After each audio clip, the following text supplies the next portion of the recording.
Audio.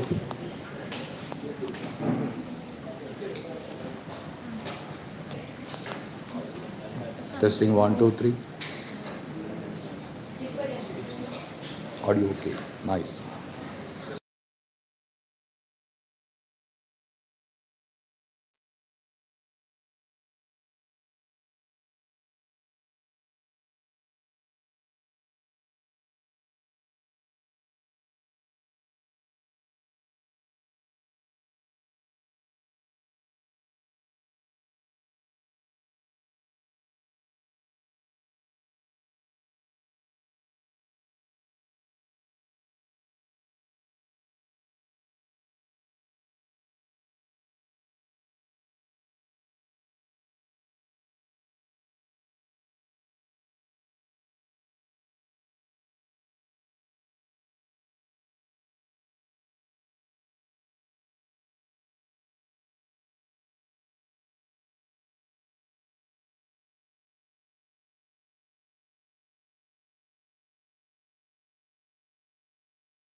Students and all the staff members who are present here.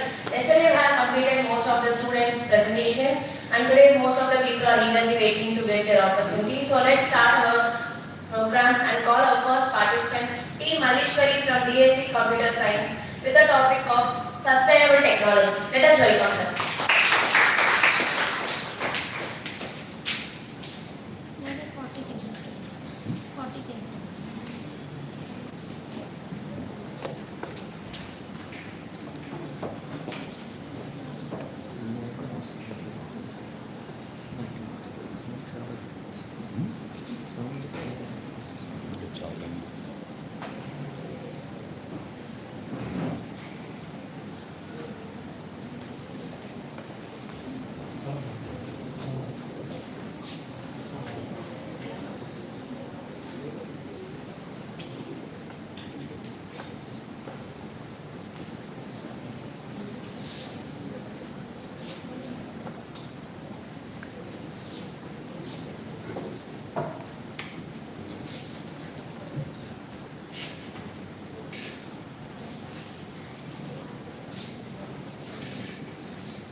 Good morning, respected judges and my fellow participants.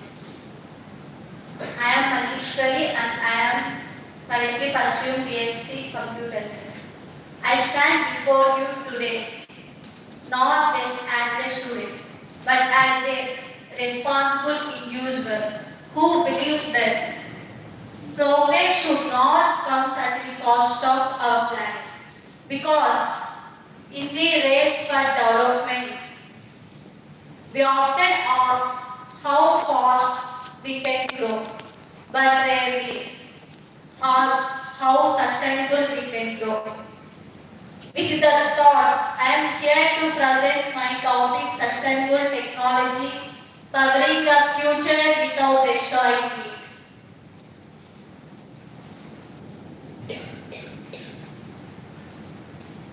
Introduction. I have a statement for you. If had a battery percentage. Today, it would be below 20%. The question is, will we recharge it or let it die?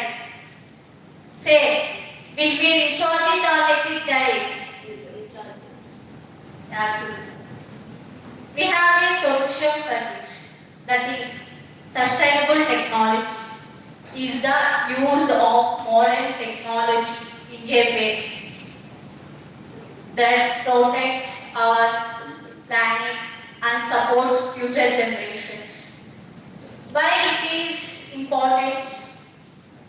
Because it protects planet, save resources, fight climate changes, secure our future.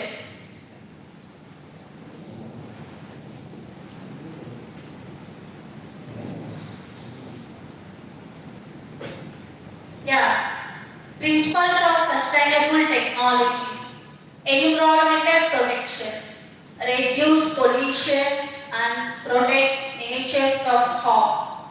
Energy efficiency, use less energy by achieving better results. Social sustainability, improve quality of life and support social society. And use of renewable resources. It promotes wind, solar, recycling for the future. The sun can power the entire world. We just need to use it. Future vehicles will run on electricity, not petrol, like electric scooters. Now, sustainable building. What is a sustainable building? Means a sustainable building is the design and construction of buildings that use resources more efficiently and have minimal impact on the environment. Benefits of sustainable buildings.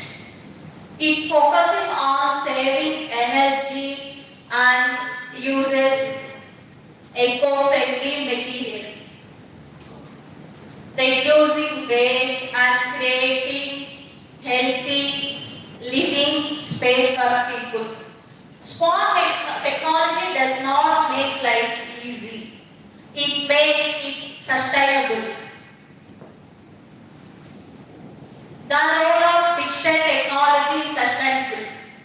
Yeah, digital technology plays an important role in sustainability by helping us use resources wisely. How digital technology supports sustainability? It enables resources more efficiently and minimize environment impact. Impact of transformation. It reshapes operation to be more faster, more efficient and future ready. The problem is not technology. The problem is implementation.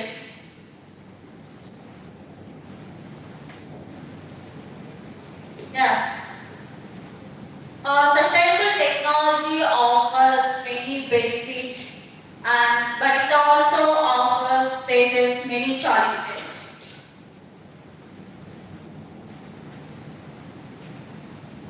Many people are still not fully aware of sustainable solutions, and many systems require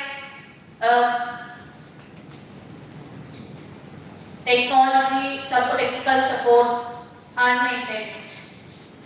However, the future is promising. Smart cities will use resources more efficiently and improve waste management systems and reduce environmental impact.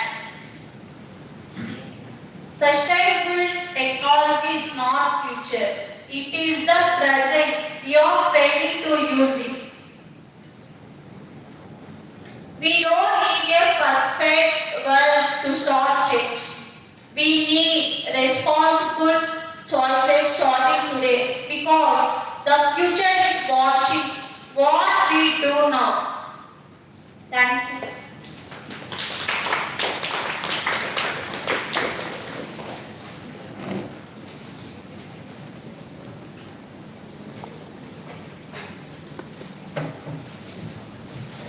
Great performance by Malishwari. Now the next participant is Leha from First Biotech on the topic of from Griffith to Hershey and Chase. Let us all welcome her.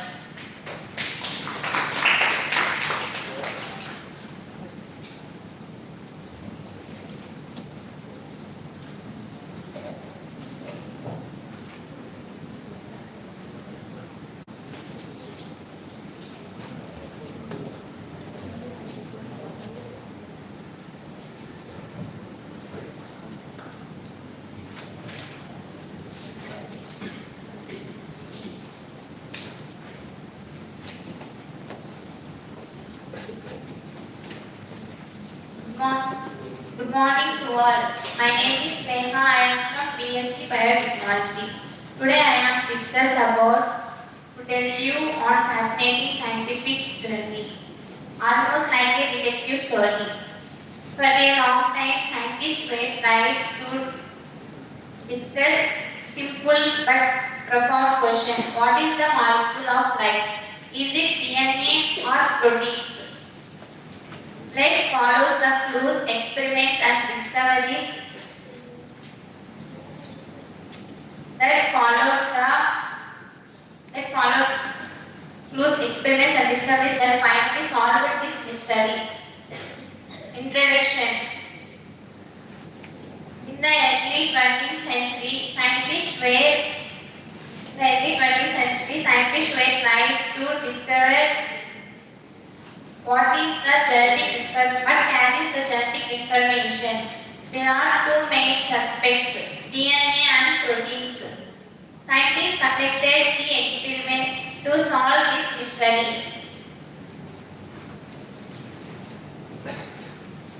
We know that genes are located on chromosomes inside the nucleus, and chromosomes are made up of DNA and proteins. But so the central question is which carries the genetic information. Frederick Griffiths. Now enters the Frederick Griffiths.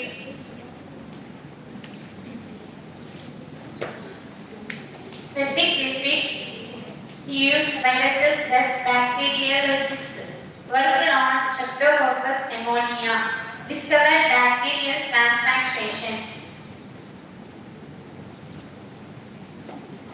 Griffiths experiment setup. He used two types of bacteria, estrain and Ornstein. Estrain is smooth, transparent and deadly, and the Ornstein is rough and harmless and not violent. These injected into mice to observe their effects. Griffiths results. When live bacteria is injected to mice, the mice is dead. Again, the live bacteria is injected, the mice is dies. All bacteria injected, the mice is survived. When live bacteria is mixed with dead bacteria, with the mice lives. Heat killed bacteria is mixed with all live bacteria, the mice is survived. Conclusion of Griffith. All bacteria transformed into S type. Introduced concept of transforming principle. Griffith proposed that transforming principle that formed the S bacteria converted into all bacteria into virulent S bacteria. Unknown substance transformed genetic lines. Oswald Avani, MacLeod and MC Carthay. Avani and his colleagues discussed that genetic information to identify transforming principle used enzymes to destroy DNA, proteins and RNA. When DNA is destroyed, it is the completely genetic information. Average finding. Transformation stopped only when DNA was destroyed. DNA is the genetic material that clearly mentioned. Hershey and Chase. To settle debate that Hershey and Chase are conducted by bacteriophages. Using bacteriophages, viruses infecting bacteria. Confirm whether DNA or protein is genetic material. Experimental design. Used DNA is with radioactive phosphorus and protein with radioactive sulfur. Infected E. coli. Blender experiment separated viral hosts from bacteria to form bacterial cells. Centrifugation used to isolate components. Result: DNA entered bacteria while protein remained outside. Only DNA directed production of new viruses.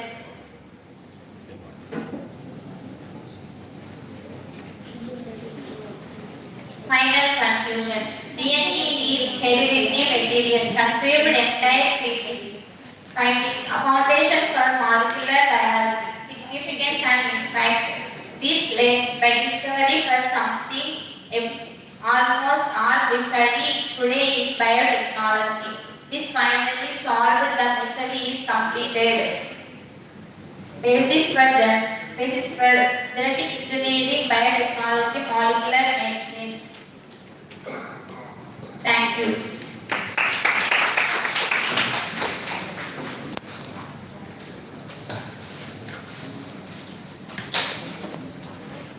Nice performance by Neha. Now let's call upon our next participant, S. Chandurani from first B block on the topic of functions of management and controlling management. Let us welcome.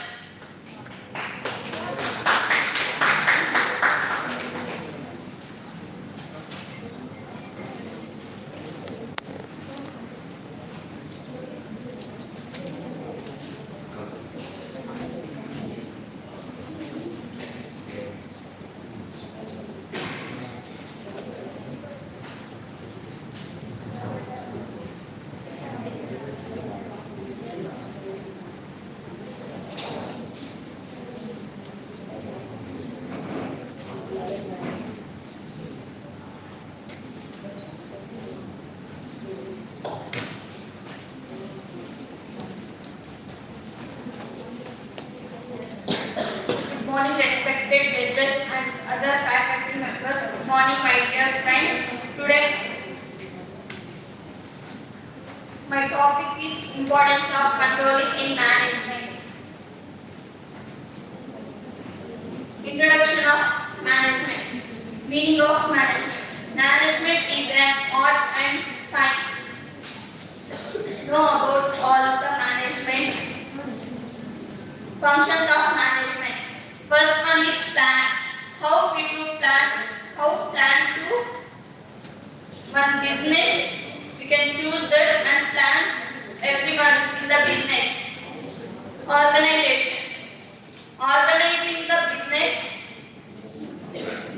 Organization. Organizing one member, we can organize the plans and implement the plans. Staffing. But we are selecting the members and selecting the members and we can choose the best one and developing and training them. Next one, coordination. Communication skills, leading teams. We can choose the coordination. Controlling. Controlling is the last function of management. Planning is the first function.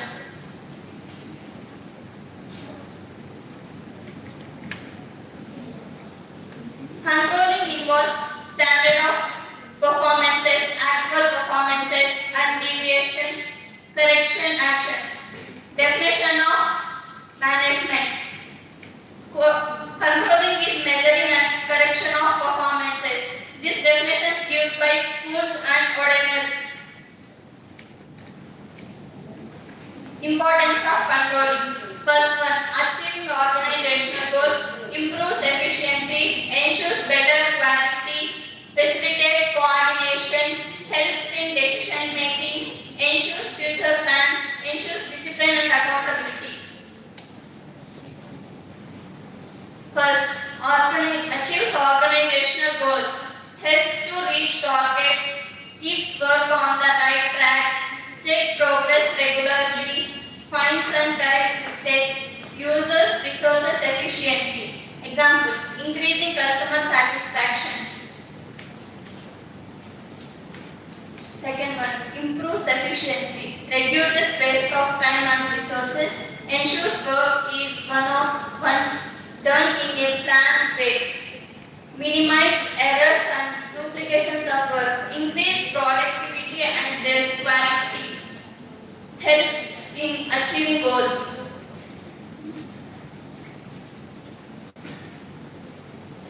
Uses resources efficiently. Example, automating repetitive tasks.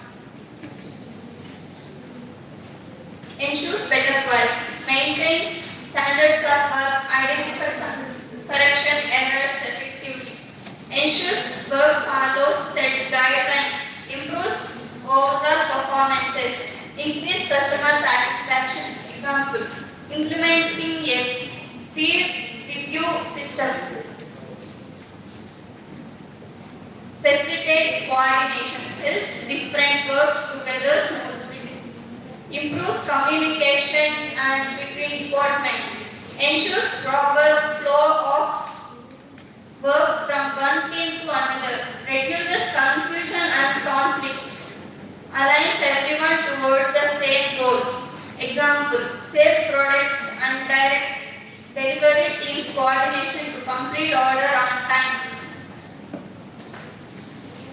Helps in decision making, provides accurate and timely information, helps identify problems clearly, compares different alternatives, supports choosing the best options, improves speed and quality of decisions.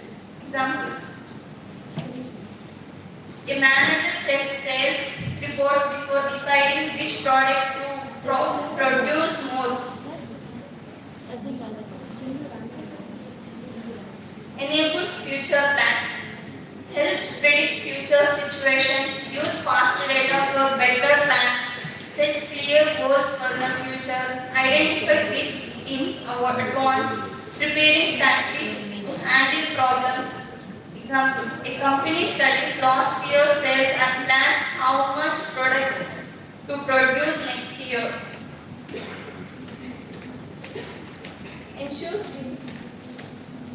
Ensures discipline and accountability, ensures employees follow rules and procedures, encourages punctuality and regularity, assigns clear responsibilities to each person, monitors performance and behavior, makes employees performance and behavior, makes employees answerable for their work. Example, an employee must complete tasks on time and report to the managers, otherwise they are held responsible.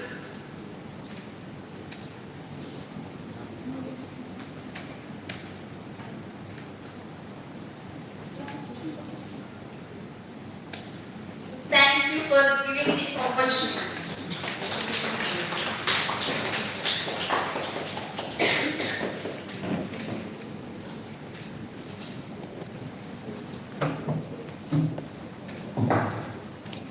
Good performance by Chandurani. Now let's call upon our next participant, Devisi Prasad from First BCA AI on the topic of Chat India AI Assistant. Let's welcome him.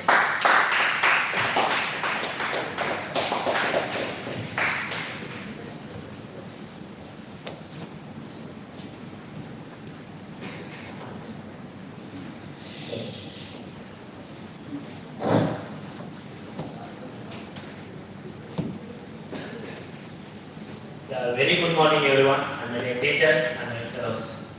My name is Rashitra G.S. Gowda, and today I am very excited to present my project Chat India AI Assistant. This Chat India AI Assistant was performed very advanced to compare the Chat GPT and Gemini. Here was a simple explanation of the PPT. The Chat India AI. The Chat India AI is an intelligent assistant designed for Indian users, most complete and most observe the Indian students and users. And it provides a simple explanation, supports multi-language voice interaction and smart features. Right? And image understanding and learning the tools, it helps the students and users learn easily and communicate effectively. And I am also personally experienced in ChatGPT. When I asked the questions, it was gave the complicated words to understand. Problems in other AI platforms. Many AI assistants are provided with a powerful, difficult to use language barriers, complex explanations, and lack of user-friendly design make it hard for students and beginners to benefits fully for exact existence AI technology. And it was in other AI schools was providing the very complicated words in many features and never show the and never it was medicating for not used only for students, everything to complicated words, right? And steps. Solution. The Chat India AI solve the problems by providing a simple integrated platform. It supports multi-language, gives clear explanation and combines the various tools. It's one system for better usability and accessibility. It was provided the better and the feel like you are the owner of this Chat India. What is Chat India? Right? The Chat India AI is an intelligent assistant that combines the features of advanced AI systems, providing the natural conversions, support the multi-languages and adapts to use the needs making it's a complete and practical AI platforms. Right? Architecture. The system uses React for front-end, Node.js and back-end and Mango database for storage with intelligence OpenAI. As the main AI engine and Gemini as a backup of the ensuring the performance, scalability and reliability. This is the comparison of the ChatGPT and Gemini Chat India. It was highly and advanced Chat India for India. This is the comparison of the pillar. This officially gave the ChatGPT when I asked the comparison of Gemini, ChatGPT and Chat India. Simple algorithm of the Chat India, how it was internally work. Start, user enter the question, system check input, send it to AI backend to analyzing the answer. It was providing the answer or searching the any websites. And AI process the question, generate the answer, show answer to use, save chart and next question. It was prepare the next question, what we asked. Language system. The platform support the multi-Indian languages and global languages also. Text remains its English by default, but users can translate the content into their preferred languages when needed, ensuring the clarity and flexibility. When the user doesn't understand the English word or complicated word, it was done to which language he selected and prefer the selected, he better understand, right? Voice system. The voice system converts the speech into text and text into speech. It supports multi-language, allowing the users to interact naturally with the AI using voice.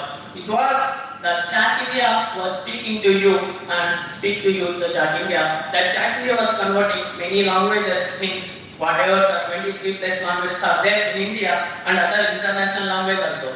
It was supported. Outer system. I mainly focused when the student was never understand the speaking or reading. And my Sultana ma'am was said when the user was observing the body language of others, or lip movement or eye blink, right? Then only he understand the what the concept. That's why I'm providing the outer system. The outer system was providing the visual explanation. It includes the natural eye blinking and lip movement. The outer was changes the role based on the context, making the explanations more engaging and interactive. And when the user was asked, imagine you are a teacher or doctor, the outer was automatically change the outfit and tell like a doctor professional. And doesn't was we have the trusted of 100% for doctors. It was provided only 90% of the any medicine, or it was provided to any serious condition. It directly call the ambulance or nearby any hospital locations. Image system. Yes. My chart was how internally work the image. First of all, analyzing the what he has. Use can generate the images using the text prompts and editing the product images that they understand the context and creating the accounting visual and the outputs for the creating and the product. Here was an example how the internally work chat India. The image was understanding what he asked in a prompt and shape and imagination clarity like that. The student mode. Mainly I focus on the students.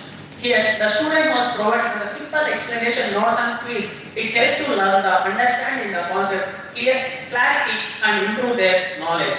Those are the predictions and evolution. Here, the chatting was to understand the emotion, what he want, how do I perform to like that understanding to he improve the skills, right? I also most I'm observing and focus on the student's mentality because I'm also a student. Advantages. The Chat India AI is easy to support the Indian languages and combines the multi features into one of the styles of providing the use of the friendly and the interactive explanations compared to transactions AI platforms. It was mainly advanced and user to easy and was mainly focused on Indian users to use and better performance.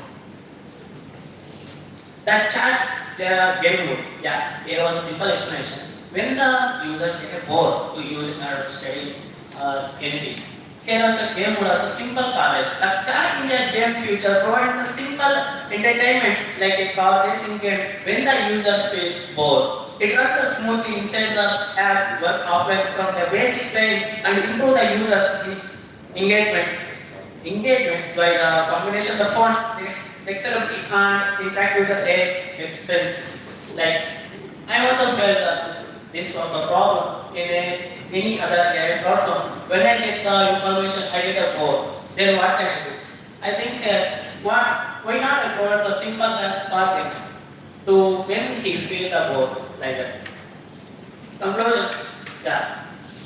Conclusion. The chat AI is a powerful and protective AI platform. It's a simplified technology, improves the accessibility and support the learning, making it is a valuable solution for real world using. And wonderful. This video was generated by Chat India personally. What I gave the prompt based on this problem.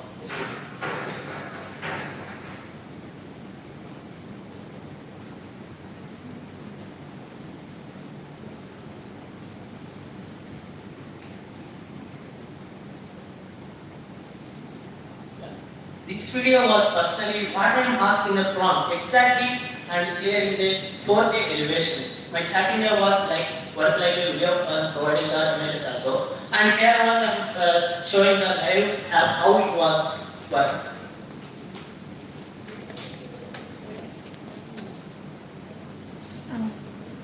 This is the interface when the user was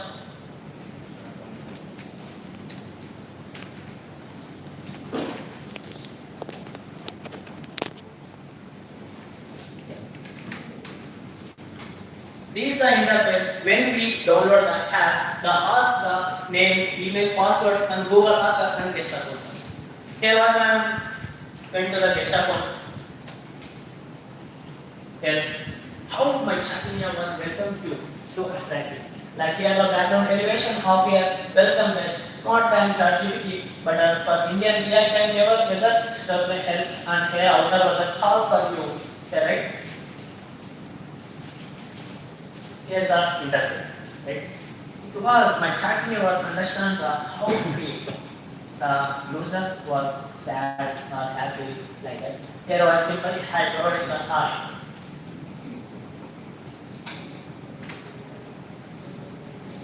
Here is the answer. Namaste, hello guys, right? To welcome to the how are you doing today? Whether you are starting your student, working or a project or just looking to learn something new, just ask it what you want to learn, anything you want like that, right? And here as a providing the multi features, copy, voice and lighting display. There multi language support here also. Every language is available here. And I select here Telugu. Automatically convert the same text. Don't want to repeat the process. And here was providing the house system.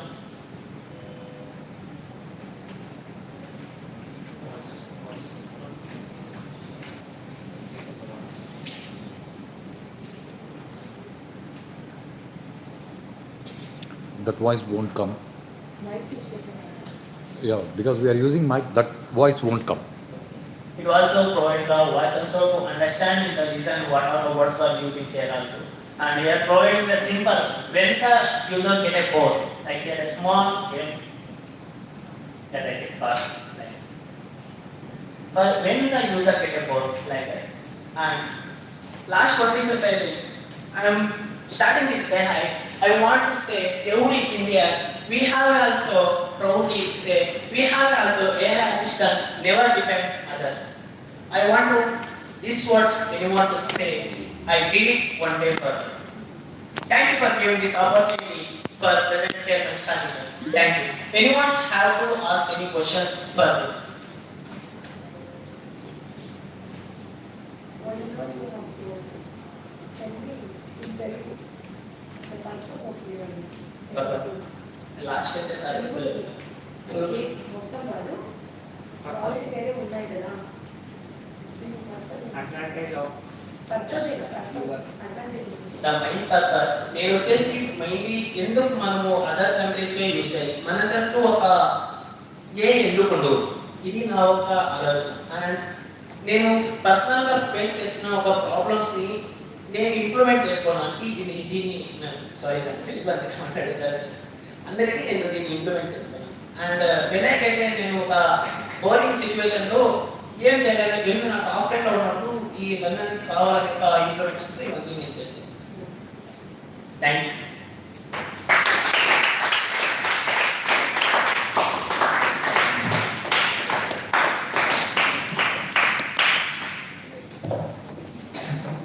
It was a great and excellent performance by Devsri Prasad. Now let us call upon our next participant, K. Parimana from First Biotech, on the topic of a journey into the microscopic world. Let us welcome him.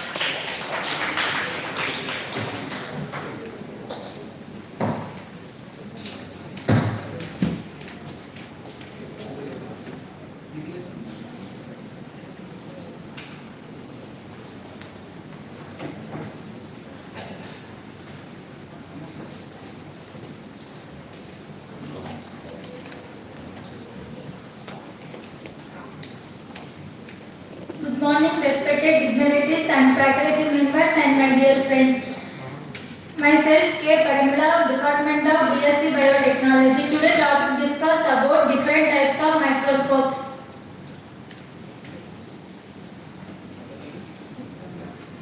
From light of electrons, a journey into the microscopic world. Let me start with a simple thought. Have you ever wondered how scientists discover a world that we cannot even see with our naked eyes? There exists an entire universe around us, so tiny cells, bacteria, viruses, so small that they remain invisible to us, but that if we had the power to see them, that power came through one incredible invention, the microscope. From the early compound microscope, which opened the door to the microscopic world, to the highly advanced electron microscope. This journey is nothing short of fascinating. Today's presentation will take you through this amazing transformation. First, we will understand the basics of compound microscope. How scientific advancements led to the development of the electron microscope.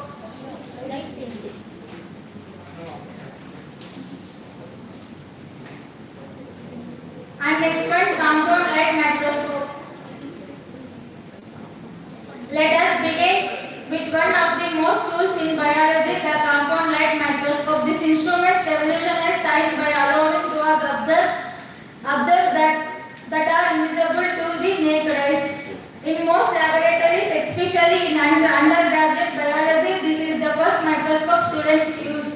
Content and optical instruments used to magnify small objects, uses visible light and multiple lenses. Commonly used in biology laboratories, can magnify up to 1000 to 2000 times. And next one, principle of compound microscope.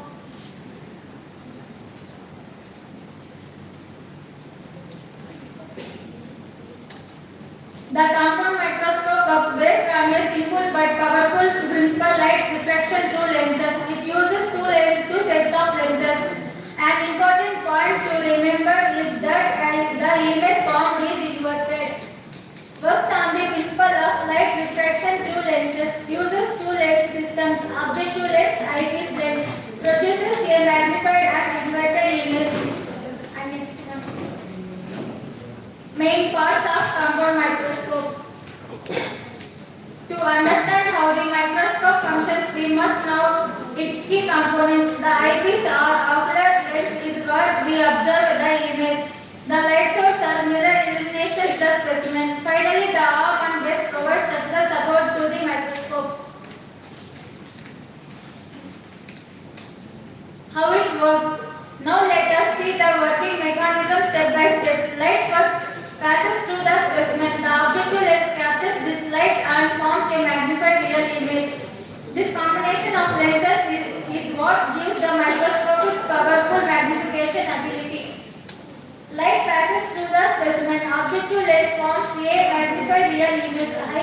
Eyepiece further magnifies this to form a virtual image. Images appear enlarged and inverted. Advantages and limitations. The advantages and limitations. The compound microscope has several advantages. It is simple, easy to use and cost effective. However, it has limitations. Its resolution is limited to about 0.2 micrometers. This means a very small structures like viruses or cellular details cannot be seen clearly. Advantages: simple and easy to use, cost effective, suitable for observing living cells. Limitations: limited resolution, connect to view very small structures like viruses, lower magnification compared to electron microscope. Compound electron microscope. Now that we have understood the working and importance of the compound microscope, let us take a moment to think, is there a limit to what we can see using this microscope? Even through the compound microscope helps scientists discover cells and microorganisms. It has certain limitations. Next one, electron microscope. To overcome this limitation, scientists developed the electron microscope. Unlike the compound microscope, it uses a beam of electrons instead of light. It can magnify objects up to millions of times. These advancements allow scientists to observe ultra-structural detail inside cells, including organelles and viruses. Principle of electron microscope. The working principle of the electron microscope is based on electron beams. High energy electrons are generated and directed toward this specimen. Electromagnetic lenses are used instead of glass lenses to focus the electron beam. Uses a beam of high energy electrons. Electrons have shorter wavelength than light. Electromagnetic lenses focus the electron beam. Produces highly detailed images of tiny structures.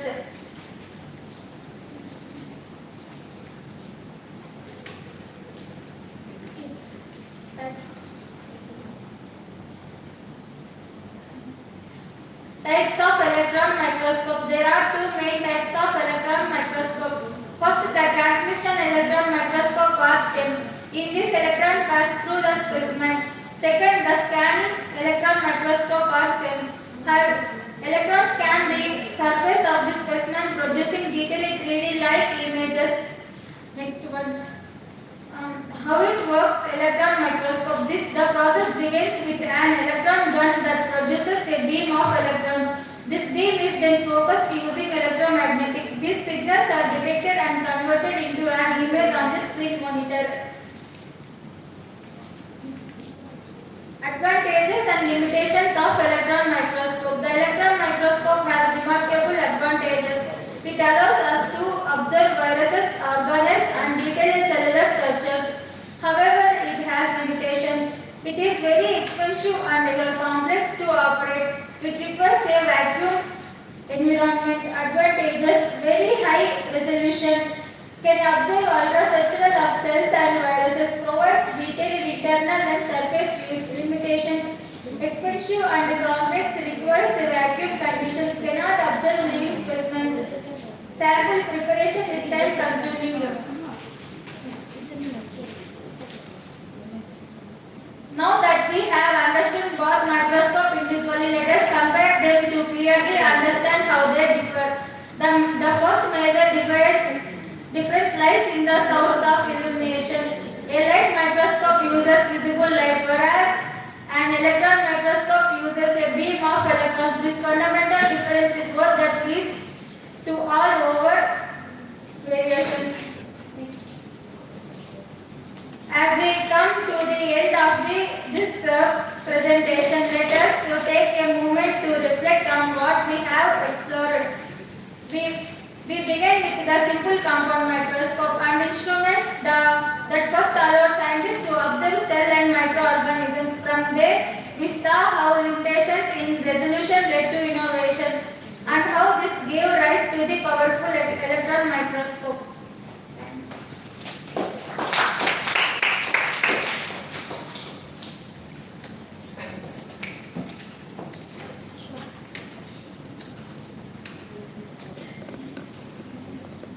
Good performance by Parimala. Now the next participant is D. Mallikarjuna from 1st BCA General on the topic of fundamentals of computers. Let's welcome him.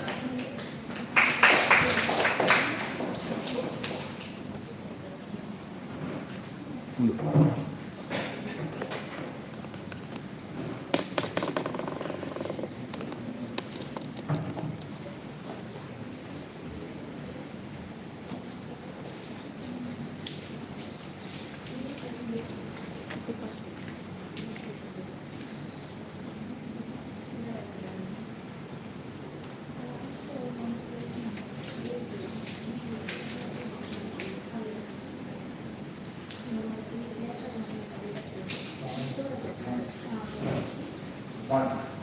The very good morning to the respected teachers, my dear friends, and myself, D. Mallikarjuna. I am from BCA General. Today's my topic is basic components of the computers and its importance. The computer, first we enter into the topic, first the form of the computers, commonly operating machine, particularly used for technical education and research. And the definition of the computer is an electronic device which takes input from input devices and it block the data and give the result or output. And then this is the block diagram of the computer, which takes input from several input devices and then process the data and remain store the data. Now after the processing and store the data, it gives the output or result. Input devices.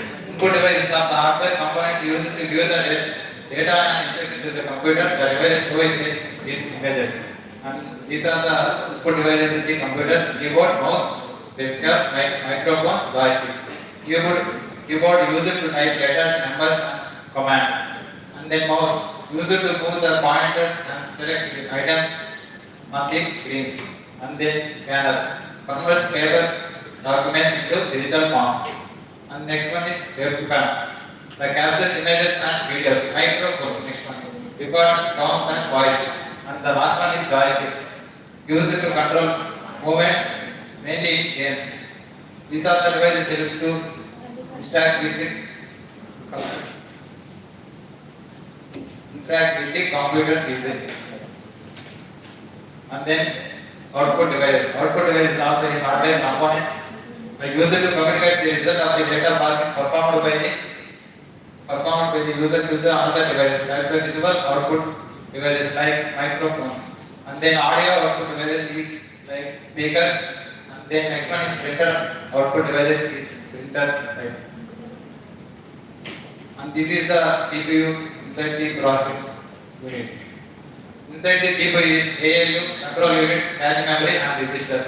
ALU is the arithmetical logical unit and this is the arithmetical logical unit is like mathematical calculation, addition, subtraction, multiplication and division. And then logical operations is like undo or not. These are the topics is doing the arithmetical logical unit. And then next one is control unit. Control unit to manage all activities inside the computer. It controls the operations inside the computers. And then next one, registers. Small flash memory inside the CPU used to store temporary data. It stores the temporary data as small scale data purpose of the use. And then next one, cache memory stores frequently used data for quick access and faster performance. It recently using data also store, and then when you use the quickly data, then it use the data to perform speeder and faster. And the CPU, mainly the CPU is the brain of the computer. It is the controls all operations in the passing the data. And the storage capacity is mainly two types: primary memory and secondary memory. Primary memory is a volatile memory, and the secondary is a non-volatile memory. And primary memory is used by the CPU, directly used by the CPU, and this is partially works. And this is naturally stored. Data is lost with the power. When we are doing the program processing the data, when suddenly power is cut off, then the data is lost in the primary memory. The small size, it is small size and more expensive per GB. And then primary memory is also, this is the types we store in the primary memory. And secondary memory, it is not used by the directly. Data is read when you need. When you need the data, then we use the primary memory. Speed is slower than primary memory. Primary memory, to compare to the primary memory, it is slower than the natural permanent storage. When the data is power of processing period, then also we cannot pass the data. And the size of the primary memory is large size, cost cheaper than GB. And the example part is SSD, pen drive, and CD, DVD. These are the examples of the secondary memory.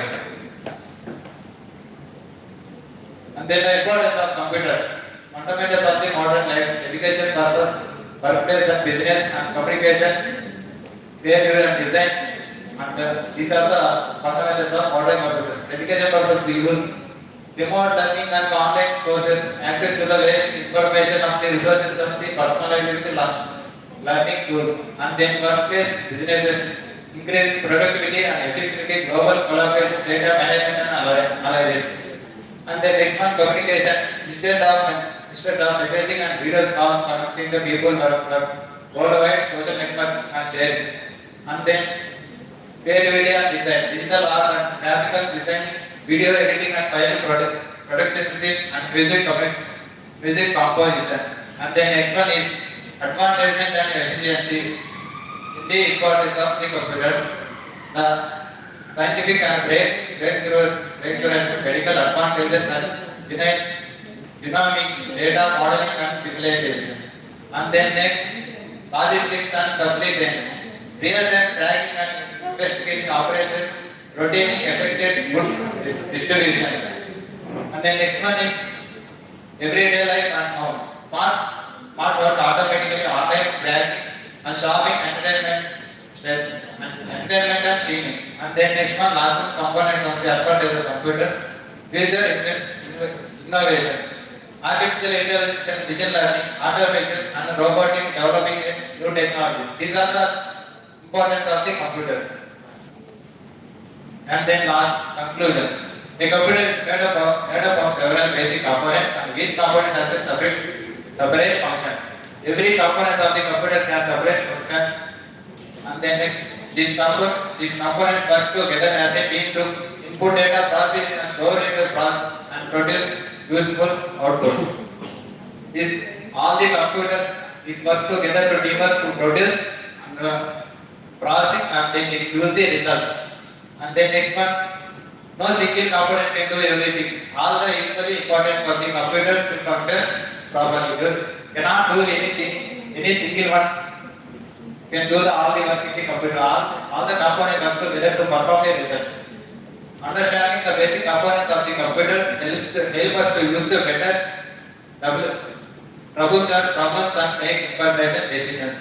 And then taking good care of each component ensures better performance, longer life and smooth operation of the computers. And then in short, all the basic components of the computers are essential parts that work together to make our work easier, faster and more efficient. These are the conclusion and thankful for giving this opportunity.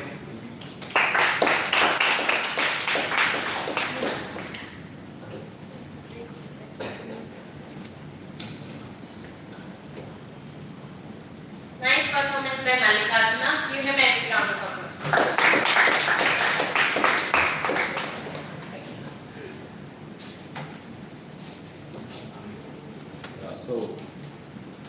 Dear students, things are going on well, nice. The things I expect will finish off by the noon session. Afternoon session we go for prize distribution and all. Meanwhile, we shall go for a break of 15 minutes. So it is almost 10:30 now. We'll be back here at 10:45. A sharp 10:45. Again, we'll continue with the session. Thank you.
Now let's call upon our next participant, CH Madhurika from first BSc AI on the topic of operators in Python. Let's welcome them.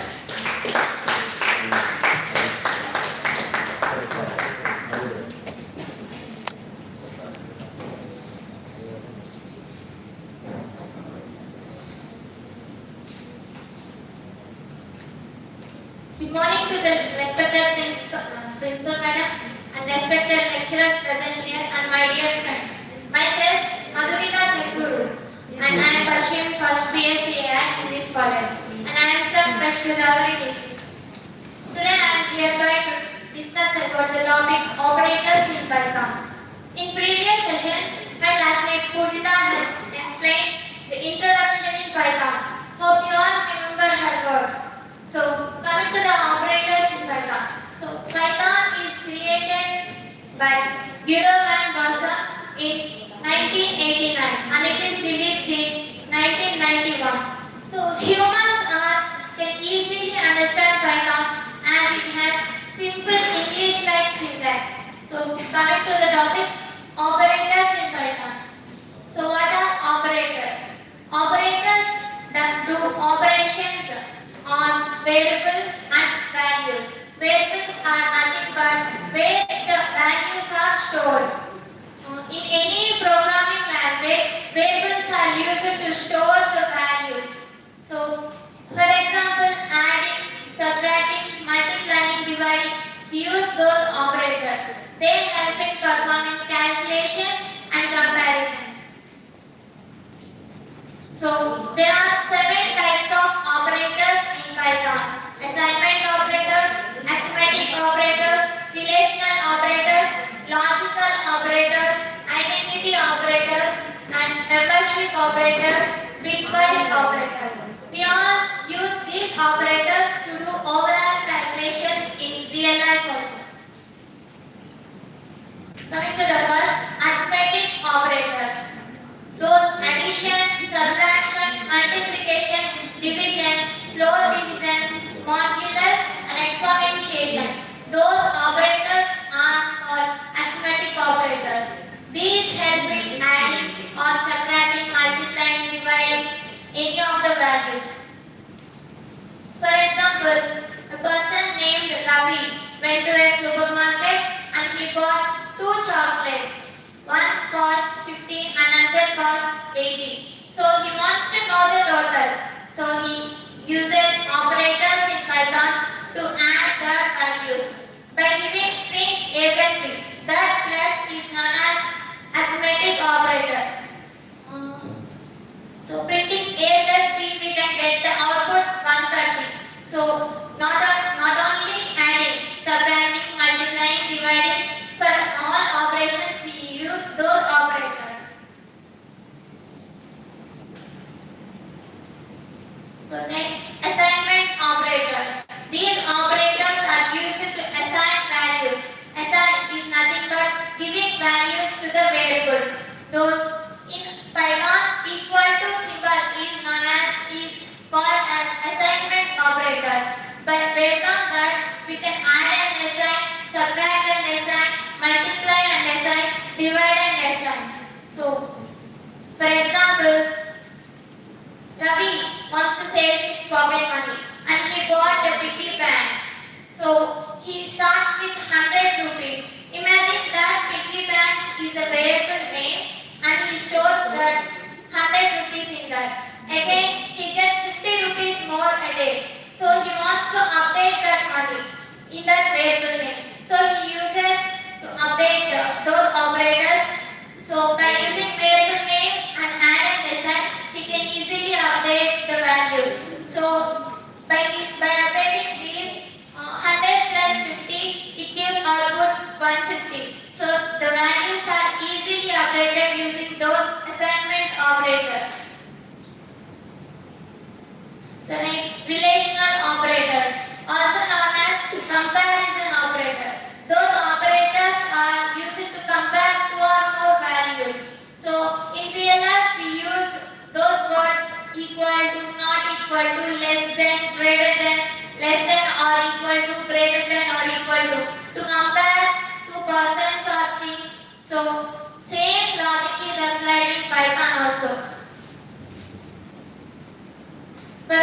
example, Ravi wants to buy a product which costs 500 and he has a budget 600. Here we use a condition: if cost is less than or equal to budget, he can buy that product.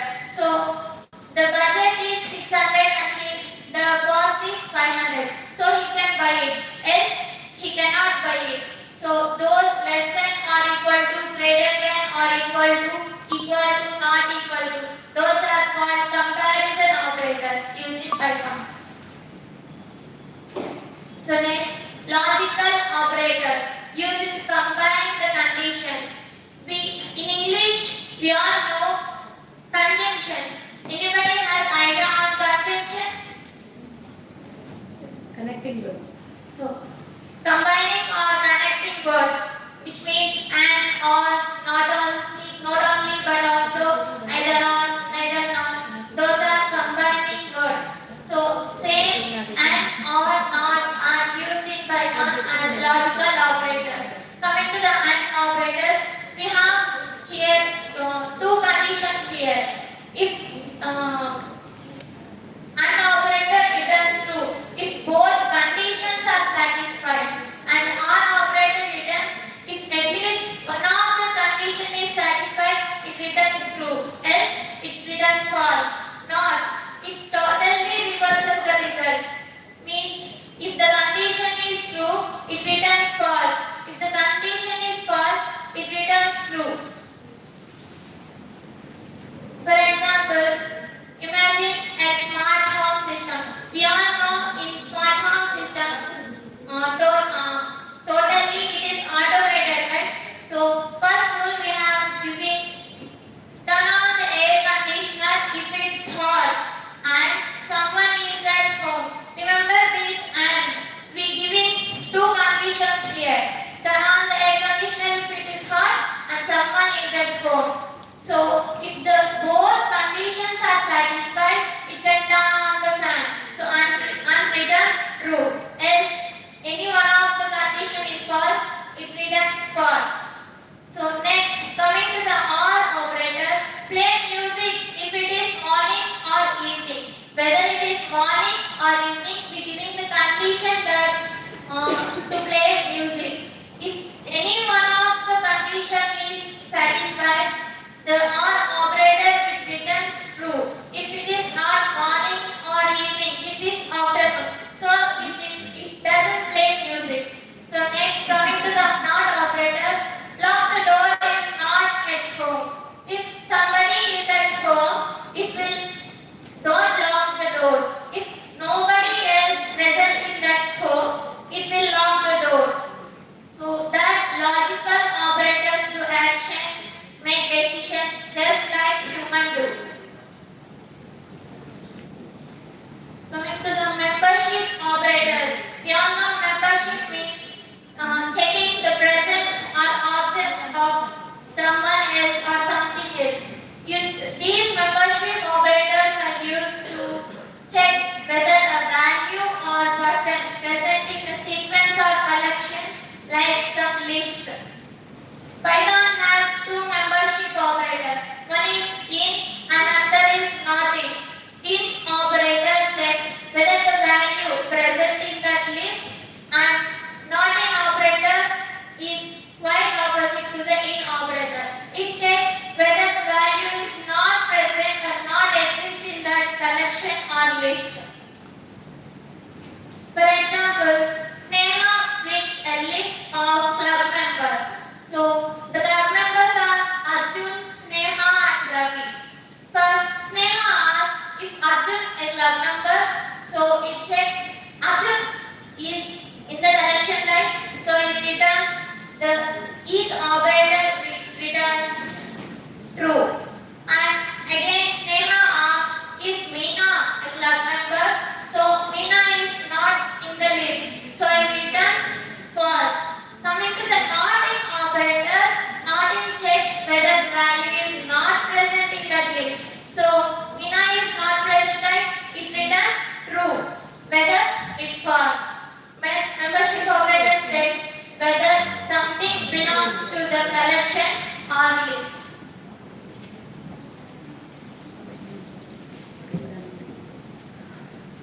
So next, identity operator. Identity is nothing but same or not. It is used to compare the memory locations of objects, not just values. Memory location is nothing but the ID where the values are stored. The location where the values are stored. So it checks that memory location.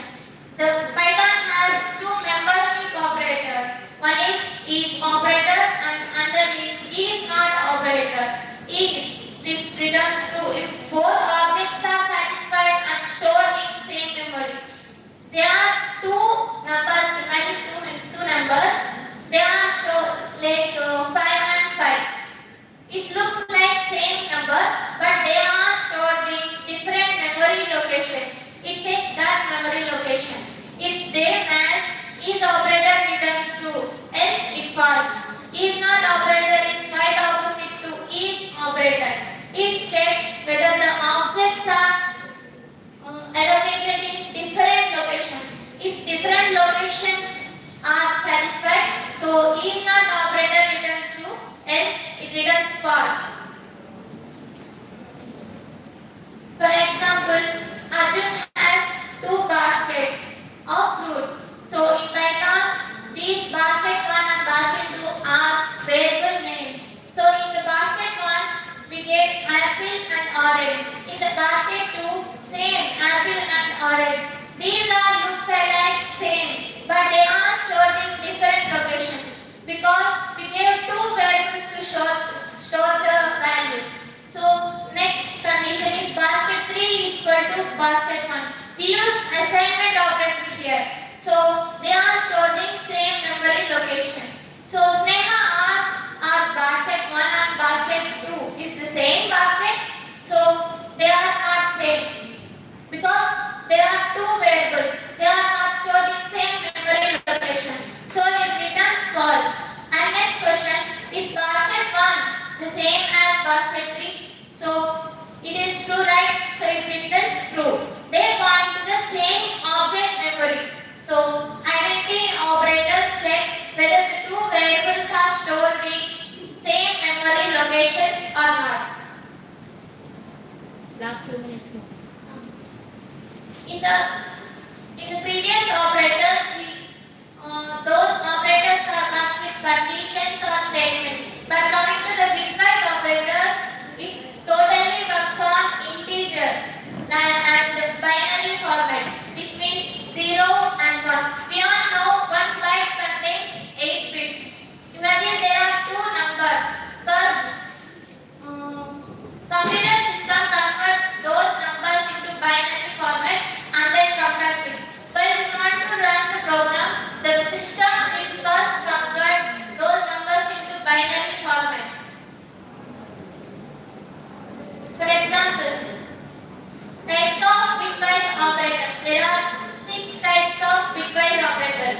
Bitwise AND, bitwise OR, and bitwise XOR, bitwise left shift and right shift, and NOR. So bitwise operators check if the both bits are You can conclude now. coming to the conclusion. So Python is used in our daily life. All that we need is to write few lines of code. Thank you.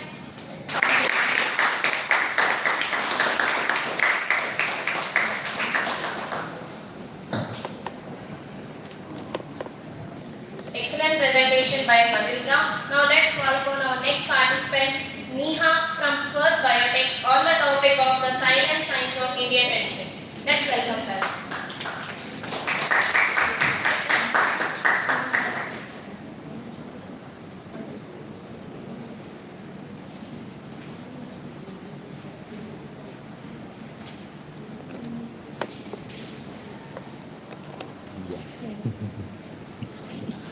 A very warm good morning to respected judges and my dear friends.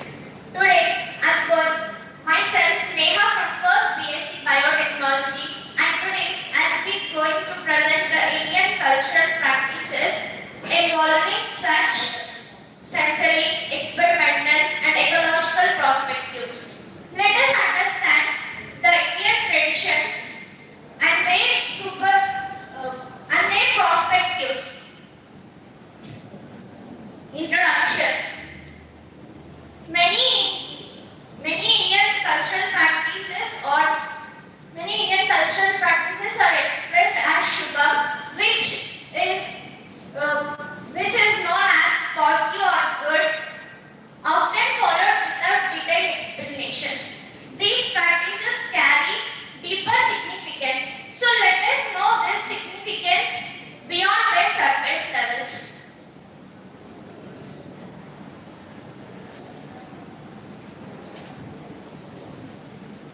Example, wearing bangles. Why do we wear bangles? Bangles produce soft and rhythmical sounds which help our body movements and sensory regulation. Sounds affect body and mind, which connects our calmness and peace. Gentle rhythmic sounds makes our mind peaceful and comfortable. Harsh sounds make us discomfort and feel unease. Experimental benefits. Bangles create sensory feedbacks and support calmness and peace to our body. They are integrated to our everyday lives. They does not need conscious efforts or any liveliness. Role of intergenerational care. Practices arise from the past generations. We follow the traditions from our elders and parents, pass it to our younger generations. These rituals are mainly followed during the aspects like marriages, pregnancy and childbirth. These traditions are kept for us because they support us in sensitive phases of life.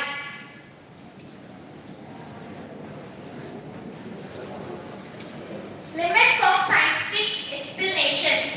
Not all practices are explained scientifically. Some practices are traditionally not fully explained. So we can see both the experimental and scientific, not like contrast. Let us take tradition and scientific reasonings as complementary. Practices and nature. These traditional practices are elegant with our natural processes. They does not need any lively or conscious processes. Allow participation without any technical knowledge. We all can follow these traditional practices that we are getting from our elders.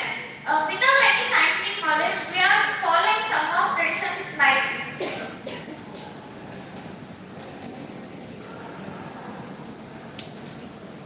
to maintain some sustainable environment conditions.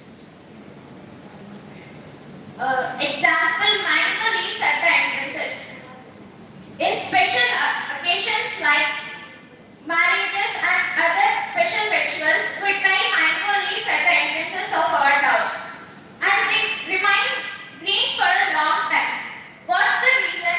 They support the environmental conditions and use quality for air quality. They remain fresh for a long time. Traditional versus modern science. Modern science is isolated where the traditions are not fully explained but we follow them. Example, offering milk to animals. Associate this offering milk to animals is associated with the snake tradition. We all know that we go to temples and offer milk to the animals. As that it supports the food chain. Some insects attract to that milk and combines the science and tradition to support this. In conclusion, I conclude this traditions and the scientific practices are not different. They are both similar, but we should get the understanding and follow these traditions. Thank you for giving me this opportunity.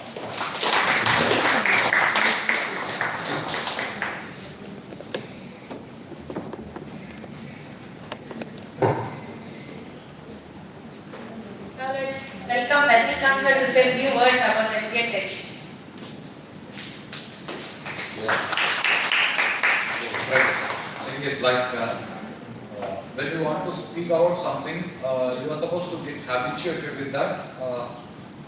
ఇలా సింపుల్గా ఏదో ఇంగ్లీష్లో చెప్పేస్తే ఏదో quotation చెప్పినట్టు ఉంటుంది, ఆ కొటేషన్కి follow అవుతారా లేదా వేరు. I hope you people watch movies, right?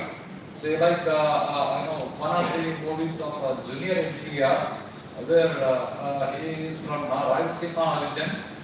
He has been brought up in some other city, say outside of Rayalaseema origin.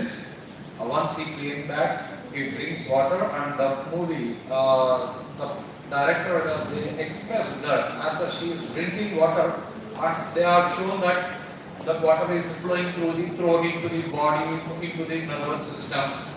Like అలాంటిది మన కల్చర్ని మనము మన లోపల అంతగా జీర్ణించుకుంటే కానీ మనం దాని గురించి ఎక్కువగా ఎక్స్ప్రెస్ చేయలేము. కాబట్టి మన కల్చర్ సైంటిఫిక్గా ప్రూవ్ అయిందా లేదా, అంటే సైన్స్ ఇంకా మన కల్చర్ని అర్థం చేసుకోవడం మొదలు పెట్టింది. Modern science is different, or science is different. So modern sciences మన కల్చర్ని అర్థం చేసుకోవడం ఇప్పుడే మొదలు పెట్టింది, ఇంకా చాలా టైం పడవచ్చు. And I have a statement, unity in diversity, భిన్నత్వంలో ఏకత్వం భారతదేశంలో. And be clear with my statement, it is not అన్ని రకాల మతాలు, అన్ని రకాల కల్చర్లు కలిసి ఒక భారతదేశంలో ఉంటాయి, దగ్గర ఆగిపోవద్దు. For example, as such she said bangles, bangles వేసుకోవడం, it is the music therapy. Music therapy has been developed by many people, and we followed it as Nada Yoga. Like it is one kind of advantage, second kind of advantage. Even in China, these kind of people are listened. They have acupuncture, something like that. They give pressure on your wrist, etc. areas. Even putting on bangles, not only music therapy, it is acupuncture like the concept. And sound produces energy, gives a very good support for the abdomen region of the female. So it is even a yogic practice.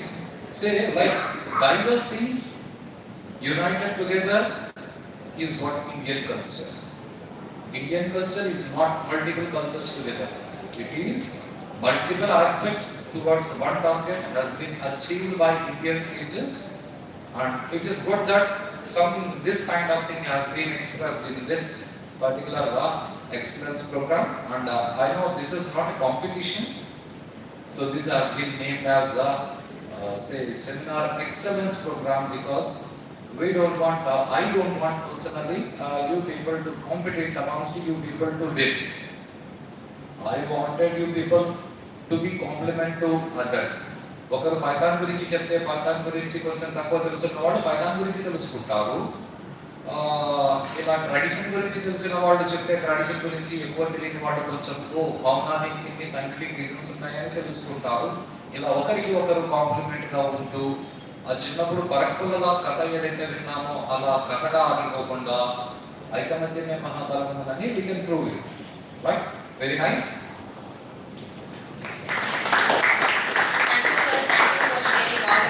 About Indian traditions. Now let's call upon our next participant, young Rupasri from first BSc Computer Science, on the topic of cyber security in future AI. Let's welcome her.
Good morning to everyone, respected to teachers and my dear friends.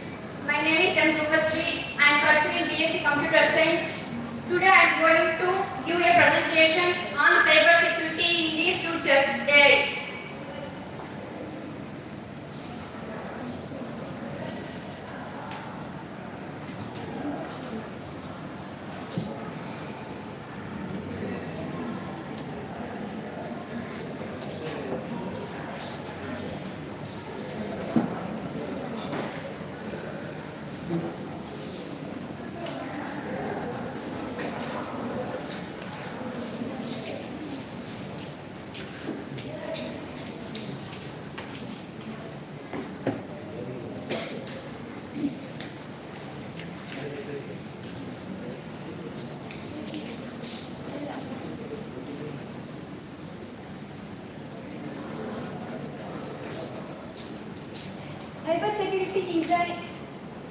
Cybersecurity is an important role of AI.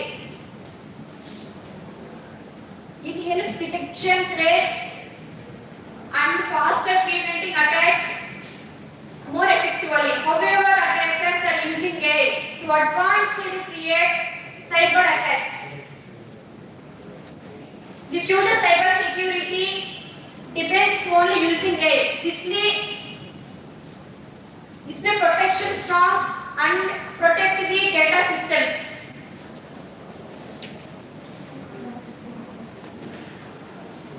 Role of AI in cybersecurity. Artificial intelligence helps in quickly detecting cyber threats, analyzing data, and preventing attacks automatically. It improves security by identifying unusual activities and protect systems in real time. Some important role of AI in cybersecurity. Detection means finding threats quickly. Analysis means studying data and understand problems. Prediction means artificial intelligence can predict the future attacks before they happen. Monitoring means artificial intelligence continuously watching systems to detect suspicious activities. Example: face lock, fingerprint, passwords. What is cybersecurity? Cybersecurity is the process of protecting computers, networks, and data from unauthorized access, attacks, or damage. Some important cybersecurity: protection of system, works, and data. Prevention of cyber attacks. Important in digital world. What is AI? Artificial intelligence is the ability of machines or computers to think, learn, and make decisions unlike humans. Machines are thinking and learning. Improves over time using AI. Examples of AI: chatbots and self-driving cars. Advantages of AI in cybersecurity. AI increases speed and accuracy in detecting threats. It works 24/7 without threats and reduces human errors. It helps organizations stay one step ahead of cyber criminals. Some important advantages of AI in cybersecurity. Detection means finding threats quickly. Speed fast something to or moves or happen. Monitoring means AI can to detect suspicious activities. Examples of cyber security: bank fraud detection and OTP verification. Challenges and risks. AI in cyber security also has risks like data privacy issues, high cost, and over dependency on technology. If AI systems are hacked, it can lead to serious problems. Privacy.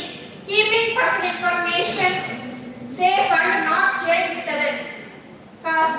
The amount of money needed to buy or do something with errors, some mistakes, and wrong actions. Dependency. Relying on someone or something or help to support. Example of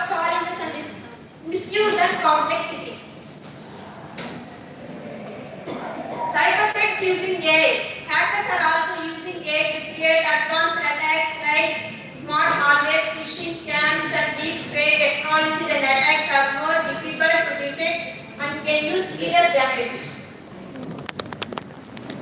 Malware means harmful software that damages or steals data in a computer. Phishing means tricking people to steal personal information. Scam, to track or fraud, using to cheat people, take their money or information. Examples of virus attacking computer, fake calls or messages for money. Future scope. The future scope of cyber security depends on advanced AI technologies, strong security systems, ethical use of AI, and continuous improvement are necessary to protect digital systems. Innovation. Innovation means creating a new ideas or improving things. Growth means increase the development. Develop security. Security means keeping something safe from protecting the data.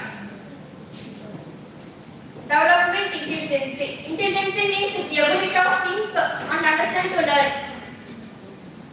Examples. New AI security tools, more job opportunities, strong data protection.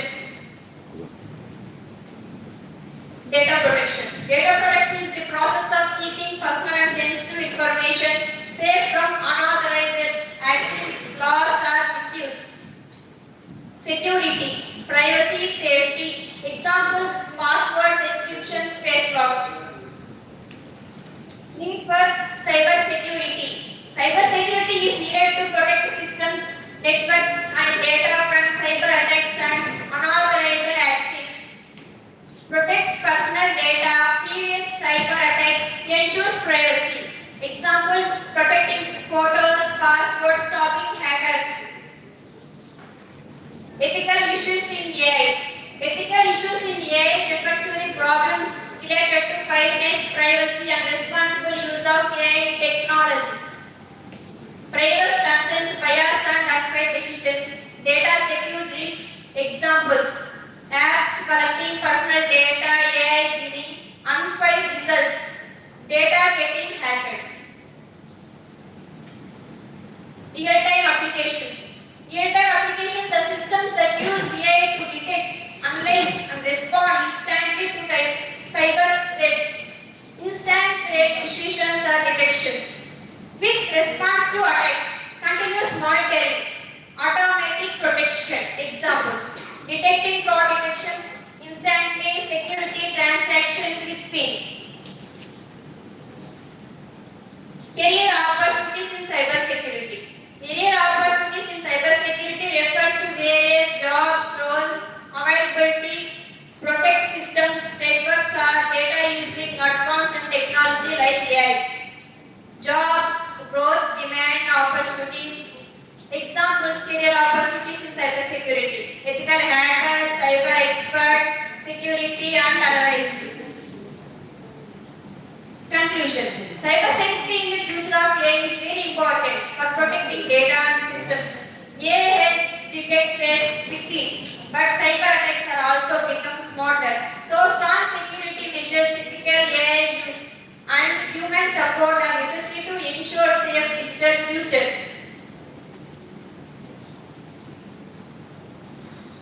Thank you.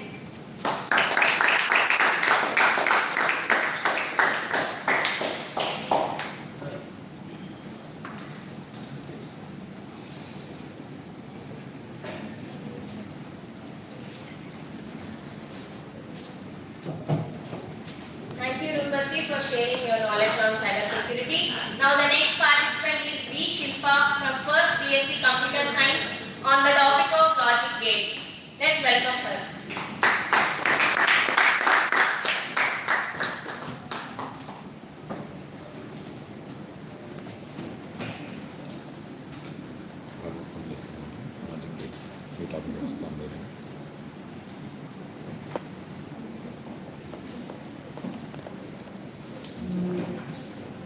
Good morning to all and respected teachers and my dear friends. Myself Shilpa and today I am going to explain about logic gates, fundamentals of digital electronics. What we are discussing today. Basics of electronics, semiconductor technology, integrated circuits.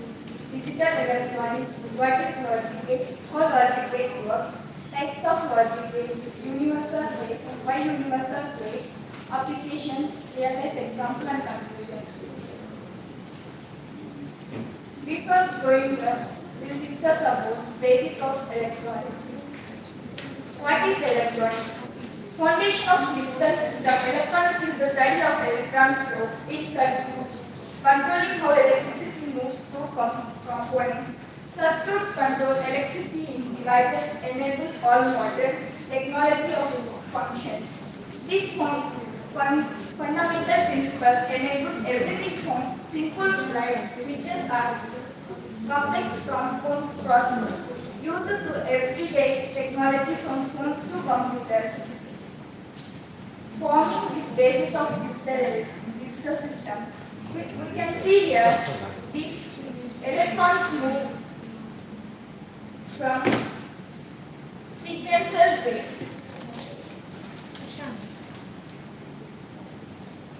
After that, we discuss about semiconductor technology. Semiconductor technology made from silicon and germanium. These special materials are the foundation of modern electronics. They control electrical current flow, preciously enable the creation of transistors and integrated circuits. Acts between conductor and insulator, essential for microchips and electronics. Integrated circuits. Tiny chips big impact. Integrated circuits are the tiny chips containing millions of electronic components like transistor, resistor and capacitor, all on a single piece of silicon. We can see these silicon chips. It is very small in size. We cannot see in our naked eye. It is there in our computers also, in our mobiles. Everywhere it will be done. It will there. Digital components of logic gates. What is digital electronics? The foundation of modern computing uses only 0 and 1 binary system to represent all information and data. Very reliable and accurate processing with forever errors than analog system. Binaries simplified enables process calculations with minimal signal fragmentation. Forms the basis of modern computers, smartphones and digital devices. First of all, what is digital electronic? Digital electronic means, for example, in computer, it knows only 0 and 1 binary format.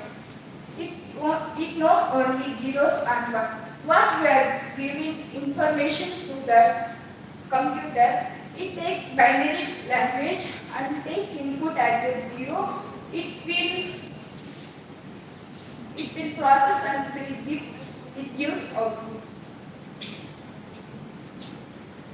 What is a logic gate? Binary decision making. Make decision using binary inputs 0 and 1. Three basic types of form the building blocks of all digital circuits. Foundation for all components, logic gates are digital processing systems. We can see a truth table how logic gate works. If you give the input as a 0, it takes and process and will give out. Types of logic gates. There are different types of logic gates. In that we will discuss some of them. AND gate, OR gate, NOT gate and NOT XOR. In AND gate, all inputs must be 1 for output to be 1. Suppose ఇప్పుడు మనం door కి key తీయాలంటే ఒక్క కీతోనే open చేస్తాం కదా, ఇక్కడ కూడా అది అలానే పర్ఫామ్ చేస్తుంది. OR gate any input can be 1 from output to be 1. ఇప్పుడు ఇంతకుముందు చెప్పినట్లు ఒకే కీతోని మనం కీ డోర్ అనేది కీ ఓపెన్ చేస్తాం. ఇక్కడ ఆర్ గేట్ లో అంటే ఇప్పుడు డోర్ ఓపెన్ చేయాలంటే 1 కీసే కావాలి కదా, ఇప్పుడు ఎయిదర్ కీస్ 2 కీస్ కావాలి. It performs OR gate, NOT gate. Reverse the input signal. ఇప్పుడు మనము దానికి ఇన్పుట్ 0 లాగా ఇస్తే అది రివర్స్గా తీసుకుంటుంది, అంటే 1గా తీసుకుంటుంది. NAND gate, opposite of AND, NOT, opposite of AND or XOR, output 1. If efficiency not input is 1. ఇక్కడ NAND gate అనేది ఇప్పుడు మనం ఏదైనా ఇచ్చినామా, అంటే ఏ గేట్ అయినా ఇచ్చినామనుకో అది అన్ని గేట్స్ని పర్ఫామ్ చేసి అవుట్పుట్గా ఒకే గేట్గా అవుట్పుట్ ఇస్తుంది. Universal gate.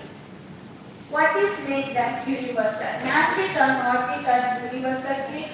NAND and plus NOT combination, NOR or plus NOT combination. Most flexible gates can build any other logic gate using just NAND or NOT, the most powerful and flexible gates that we discuss now. Why universal gates are important? Simplified design. Simple circuit design reduces complexity using only NAND or NOT gates, makes circuits essential to design and durability. Very flexible for building complex circuits. Only one gate type needed for any design. Applications of logic gates. In these logic gates, it performs real-life example as CPU processor, powers of computer calculations and memory chips in every device. Mobile phones enable smartphones and smart devices to process data instantly. Smart TV and cards runs entertainment system and car sports and medical equipment. IoT design is nothing but Internet of Things, controls home applications, robot and connected smartphone systems. Real life example. Then each button first sends a binary input signal to the calculator's internal logic circuits for processing. Logic gates in action. Logic gates for first process the number using NAND or NOT operations, then display the calculated opposite result, output result. అంటే ఇప్పుడు మనము దాని computer 0 and 1 మాత్రమే తీసుకుంటున్నాం అన్నాం కదా. ఇప్పుడు దానికి నేను 5 + 3 అనేది ఒక నెంబర్ ఇస్తాను. 5 + 3 అది 0 అంటే ఇన్పుట్ కదా, అది ఇన్పుట్గా తీసుకొని ప్రాసెస్ చేసి 8గా అవుట్పుట్ ఇస్తుంది. Thank you for giving me so much.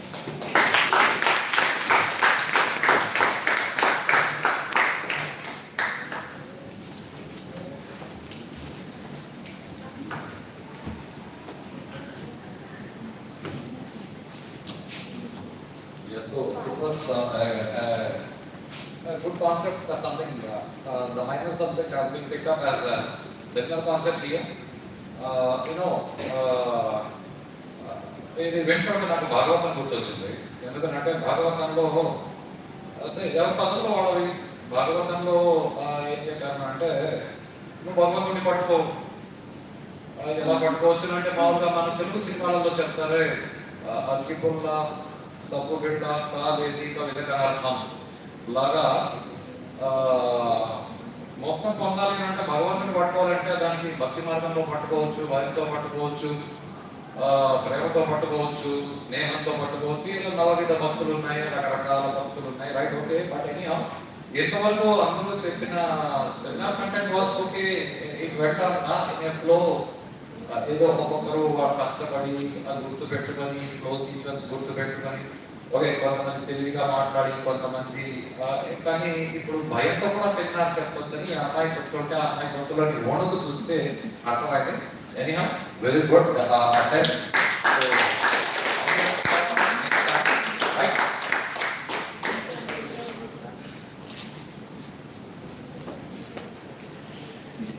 Now let's call upon our next participant, T. Niharika from first BSc Computer Science on the topic of renewable energy. Let's welcome her.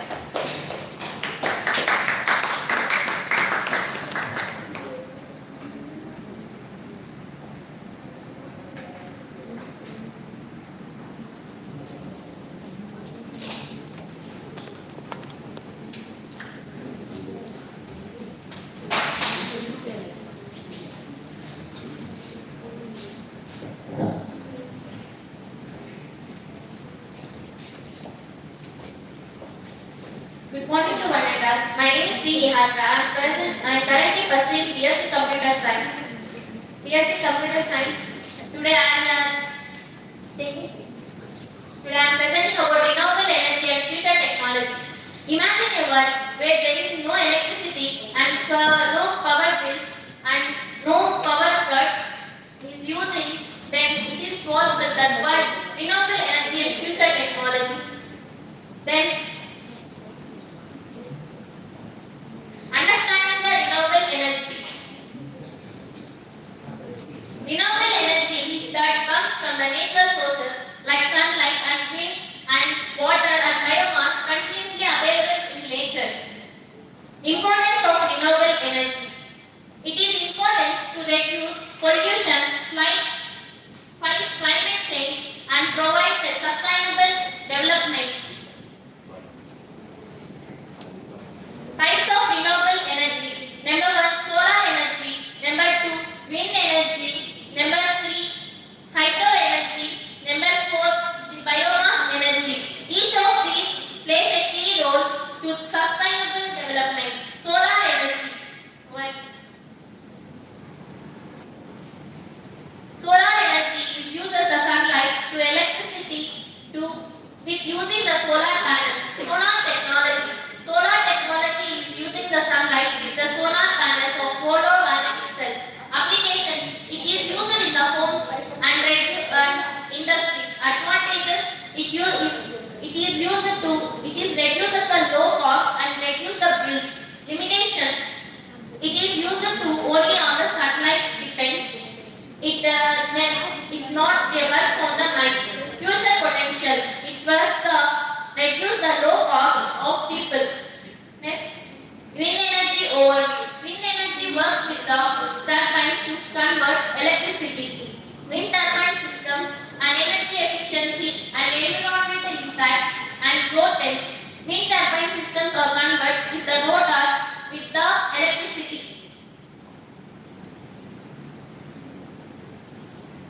Energy efficiency means the energy efficiency is the turbine. The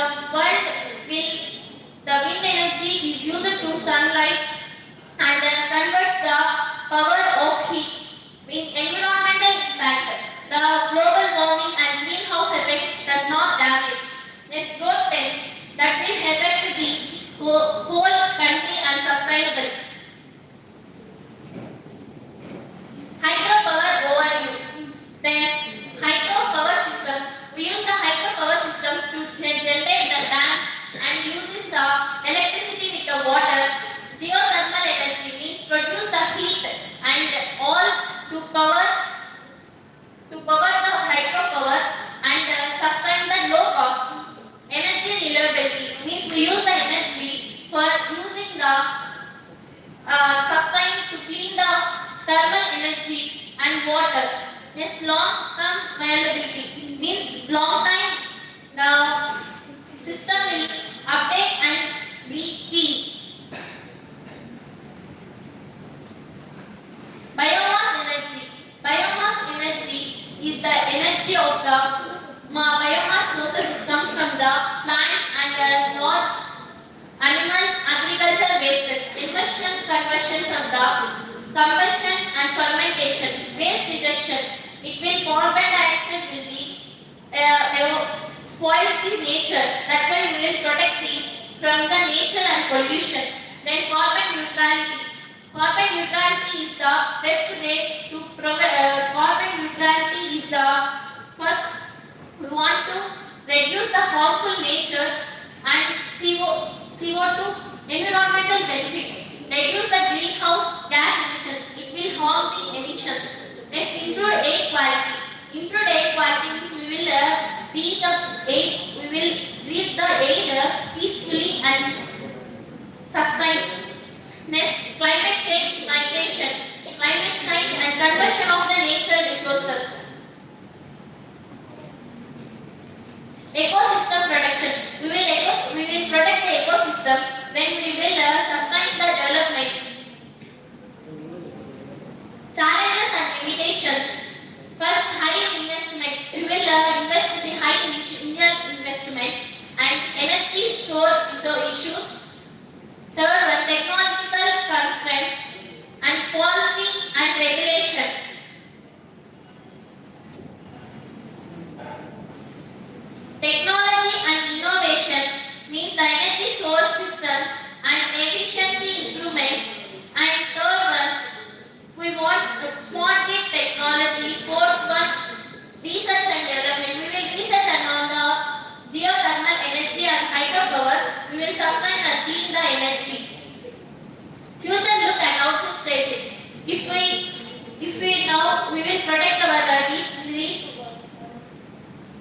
we will protect our greenery, then we will sustain with the global energy transitions and technological advancement, long-term sustainable goals and stability and call to action. Thank you for giving this opportunity and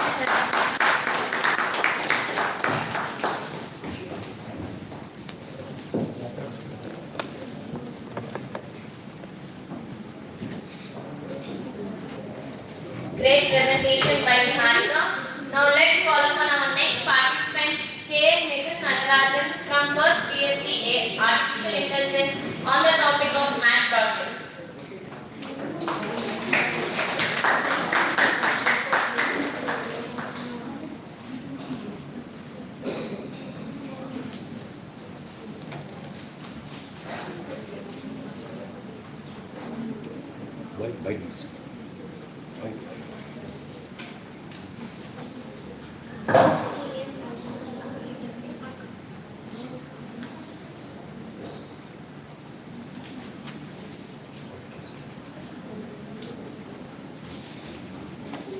Hello.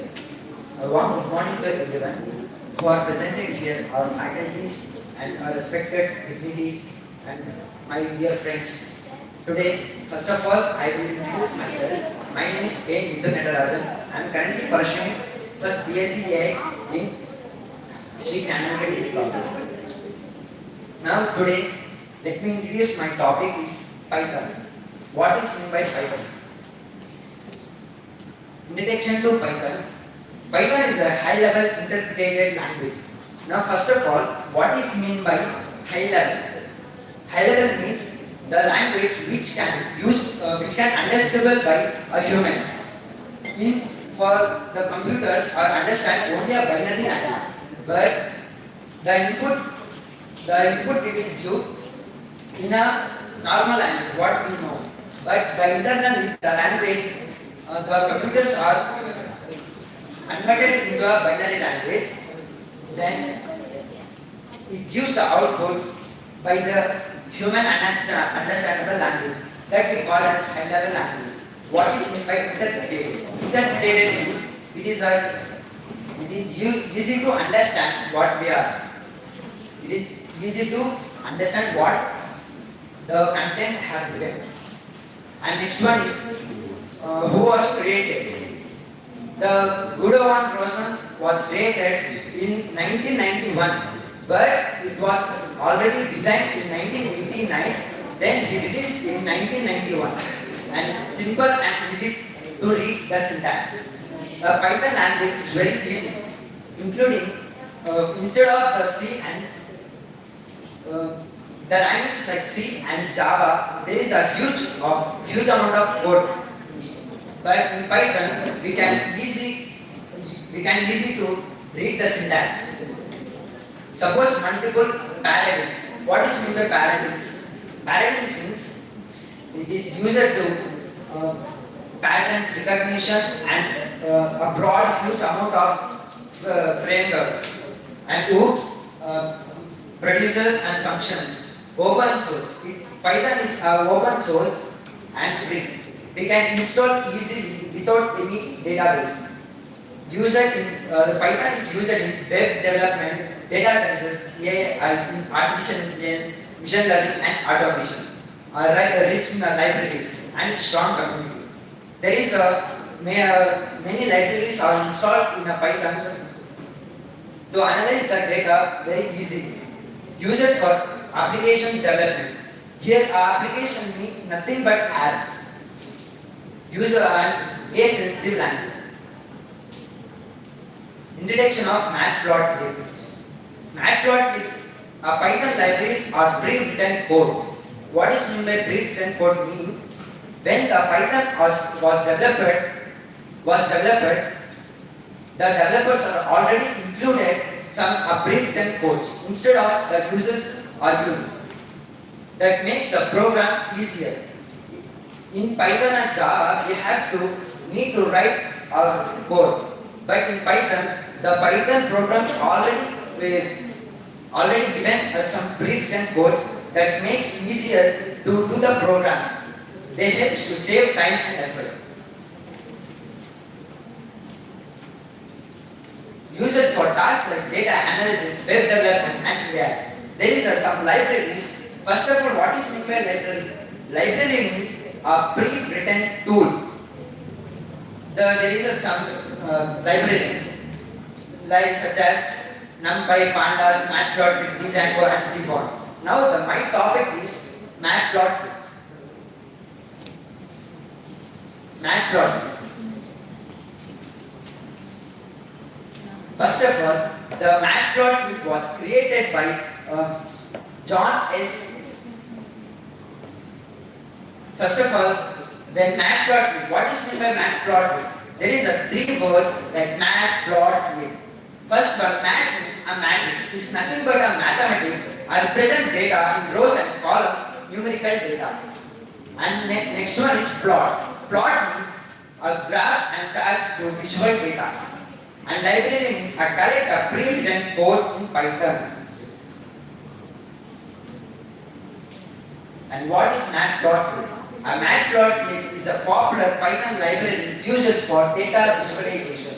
Now the question is, what is meant by visualization? Visualization means that, for example, we give a raw data or any instant data that we have to visit clearly and attractive. Visualization means it converts numbers into visual forms. It means now we can draw a graph in a math by using Matplotlib that we have the visual like attractive. That we can change the colors, sizes, etc. It makes data easy to understand. When we give our raw data that we can see and we can understand easily by understanding the graphs and charts. Uses charts, graphs and diagrams. Helps in better analysis and decision making. The first of all, the raw data. What is meant by raw data? It is a original data.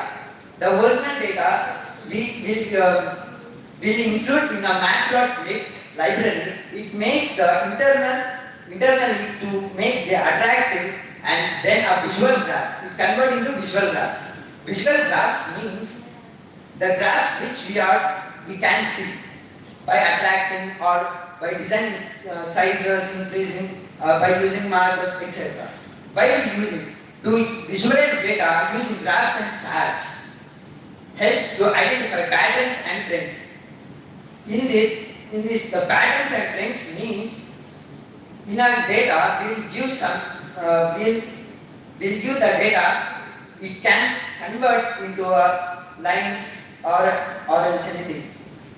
Allows customization. The customization means a simple graphs, or we can convert that, we can make that to attractive. For that we use the colors, labels, styles, etc. Useful in data science and machine learning. Where do we use the Matplotlib mainly? In data science, machine learning, web applications and education. In data science, we can use the Matplotlib that to represent the structures and the data can analyze. We can analyze that easily to understand. Machine learning, to understand, if we give the data, raw data, it will convert into a visualization like charts and graphs that we can understand easily. The web applications, we can use the Matplotlib in web applications also. In education, we can give any raw data to visualize the graphs and charts. It will more help for our students. Features of Matplotlib. First one is easy plotting. You can create graphs like by using the Matplotlib we can draw the charts and graphs like line charts, bar graphs, pie charts, scatter plots, etc. Highly customizable. In this line chart, bar graph and pie chart and scatter plot, we need our design and we need to represent this as attractive. We use the customizable function that we can change colors, styles and themes, add titles, labels and legends, adjust sizes, axes and layouts. and expert options. What is meant by expert options means where the data will store in like PNG, JPG, PDF and SVG. These are the formats that can store the images and videos, etc. The works with other libraries like it works mostly NumPy and Pandas. These are the main libraries to use the matplotlib. Object-oriented interface.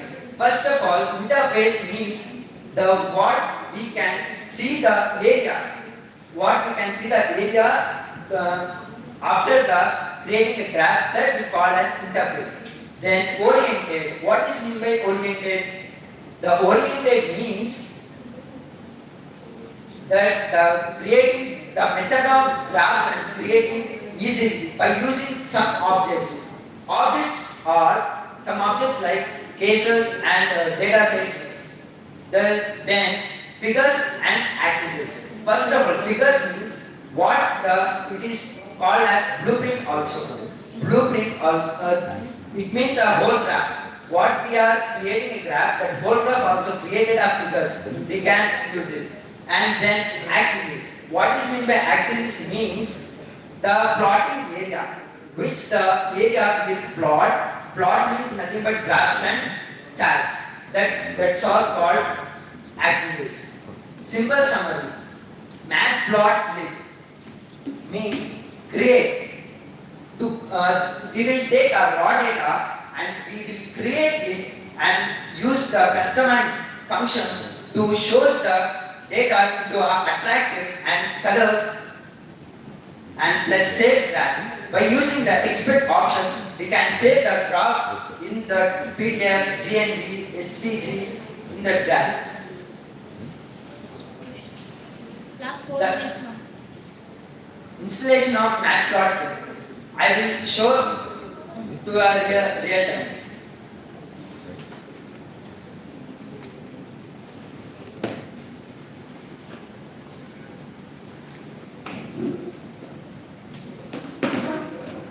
We have to do the Matplotlib means first we need it.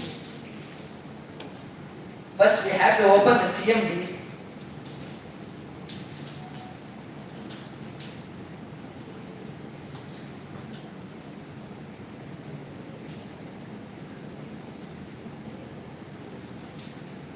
First we have to install the Matplotlib.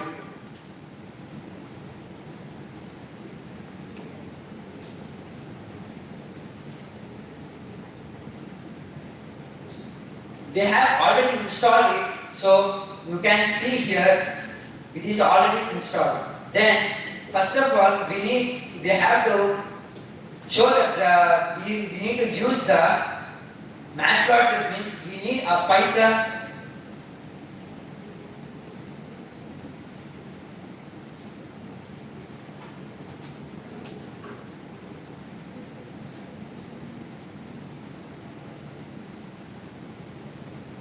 Then we have to import the Matplotlib as PLT. It means we have to use the plotting graphs and creating graphs. It is a basic plot. It means first we have to import matplotlib.pyplot as PLT. Then we have to take the raw data. For example, x equals to 1, 2, 3, 4, and then y equals 10, 20, 30, 40. It is the raw data that we have to convert in a line chart, basic line chart. Now let me see.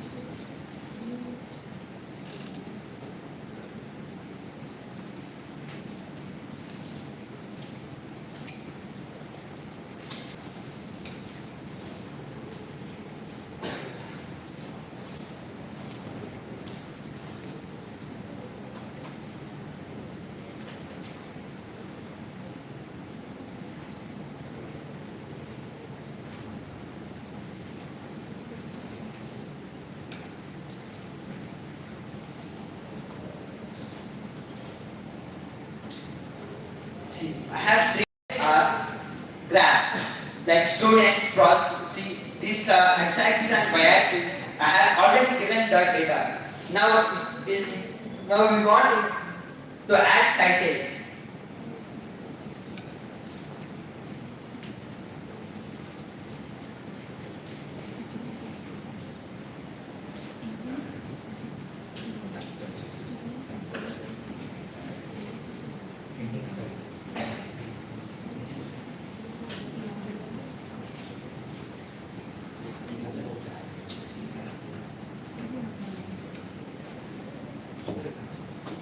Now you can conclude.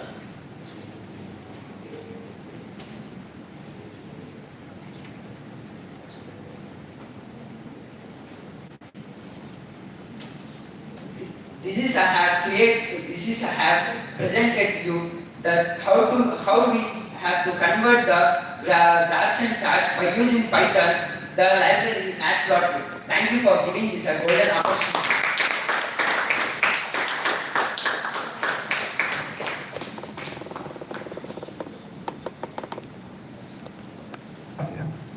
It was a well-structured and informative presentation. Now let us call upon our next participant, S. Rishita from First BCA AI on the topic of artificial intelligence in cyber security.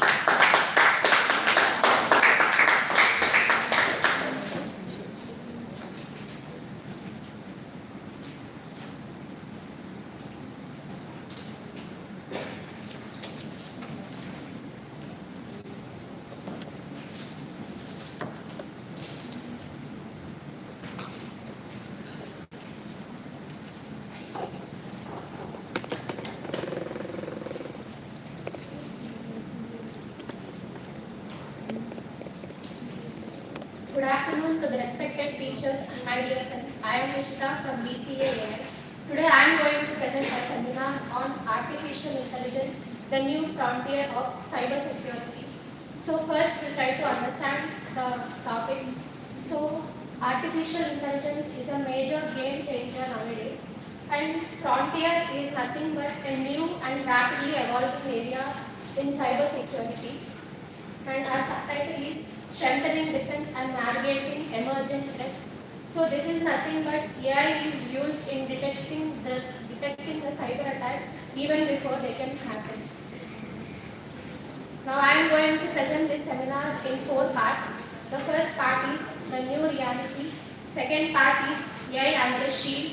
Third one is the dark side, which is the sword. And the fourth one is strategy and future. Our first part is the new reality, the evolving threat landscape. This slide mainly tells us about the changes in AI and how it is becoming dangerous over time. First one is polymorphic malware. It is a type of code that always tries to change itself so that any antivirus software couldn't detect it. So in simple words, we can say that it is a type of malware that always tries to change its structure again and again so that traditional security tools cannot identify it. Second one is hyper-automation. Nowadays, attackers and hackers are launching millions of probes. Here, probes are nothing but attacks. So they are launching millions of attacks per second or over time. So they are using powerful automation and AI tools to make their cyber attacks more powerful and more frequent. The third one is legacy failure. Our traditional security systems will identify only signature-based attacks. That's why nowadays systems are becoming failure because they can identify only previously known attacks. Our next one is why human-only defense fails. This slide tells us about the limitations of depending only on human methods. Depending only on human methods. The first one is velocity gap. Here, the cyber attacks are done in fraction of seconds, and humans identify after so much of time. So attacks are being done in minutes, and humans will take some time to analyze and detect it. So this speed difference is called as the velocity gap. And the second one is dwell time. So attackers or hackers will steal or damage our data within minutes, days to detect and identify the threats. So this delay is called as dwell time. And the third one is alert fatigue. Security teams will receive thousands of alerts and most of them are being ignored and missed. For example, if a security team receives 10,000 plus alerts in a day, almost 4,000 alerts are being ignored. So depending only on human methods are no longer required nowadays, and using AI is very important in detecting the attacks. The dual nature of AI. This slide tells us both the positive and negative side of AI. The first one is the shield, which is the positive side. Predictive defense and automated response.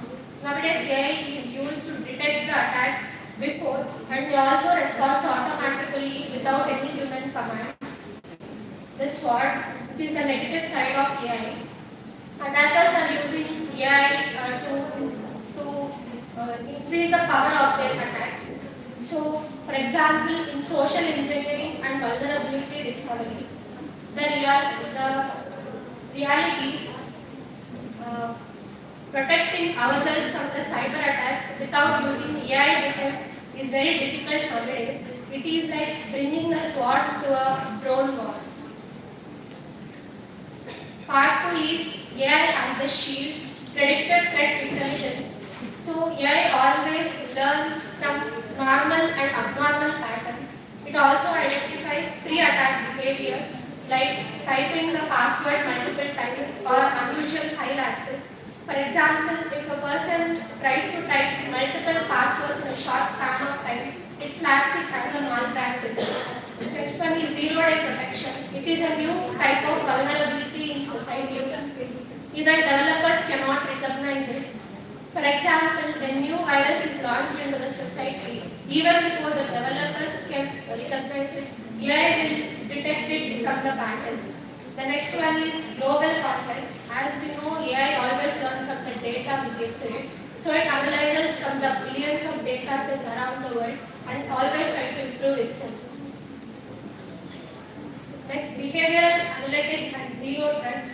So digital fingerprinting. Here fingerprinting doesn't mean actual fingerprints. So as we have discussed in the previous slide, it always learns from the patterns.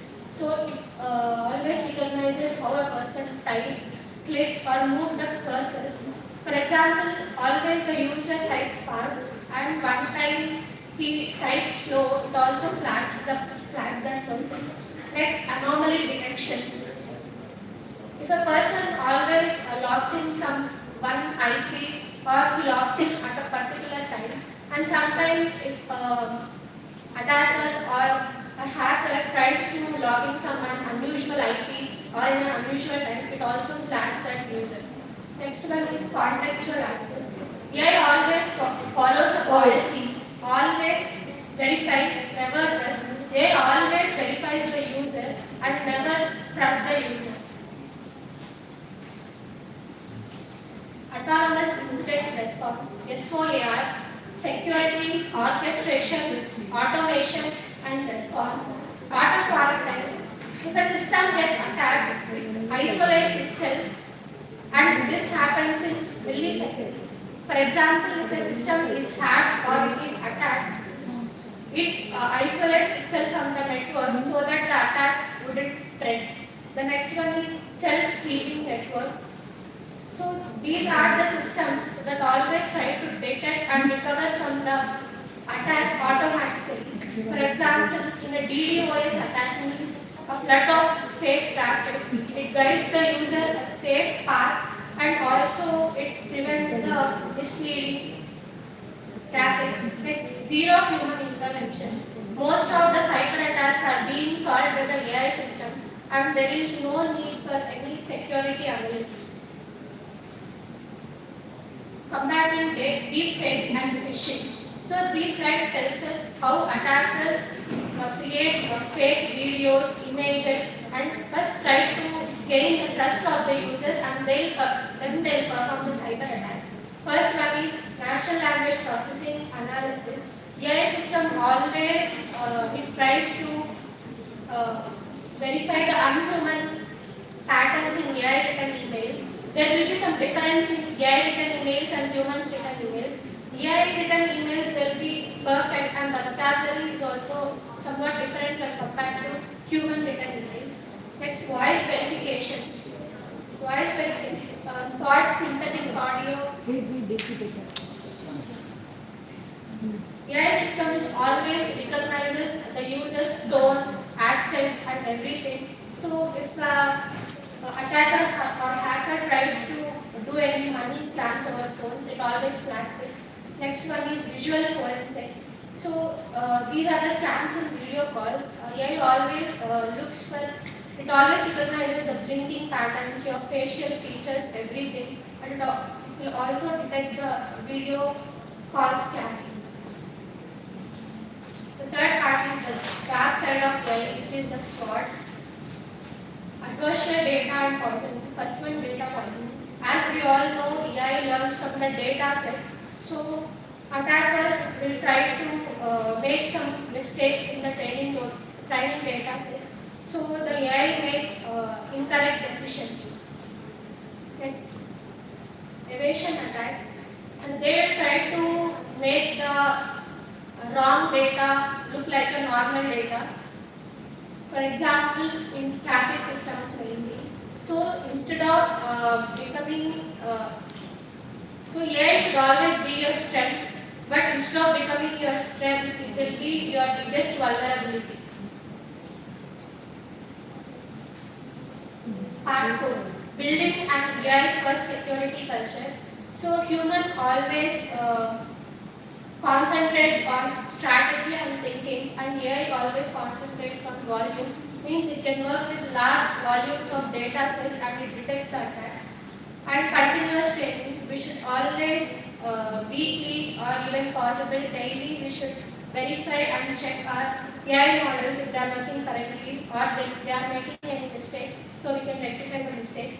So this is called building an AI first security culture. Regulatory compliance and ethics, the EU AI Act. The EU AI Act mainly focuses on transparency of the AI models. So we should be able to understand the decisions made by the AI systems, and it also focuses on accountability of the AI systems. If an AI system or AI model makes a mistake, we should be a person or an organization should take the responsibility of the AI model. Next, algorithmic bias. This is nothing but there is some bias in the data sets we are using to train the AI models. The 2030 horizon. Quantum threats. Nowadays, quantum computing is becoming more advanced and more powerful. So, collaborating both quantum computing and AI will be helpful for us to detect the threats even before they can happen. And it is post-quantum cryptography. Next one is edge defense. So, collaborating IoTs and AI also will help us to detect the threats in advance. The conclusion and call to action.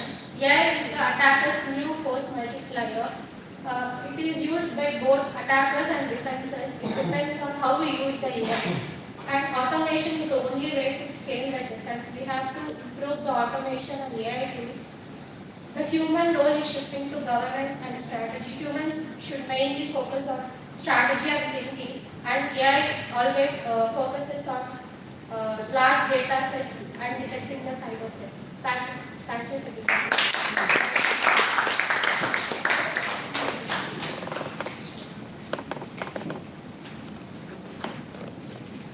Thank you, Rishika. It was one of the best seminars that I have seen. Now, the next participant is young Harita from First Biotech on the topic of AI in modern biotechnology. Let's welcome her.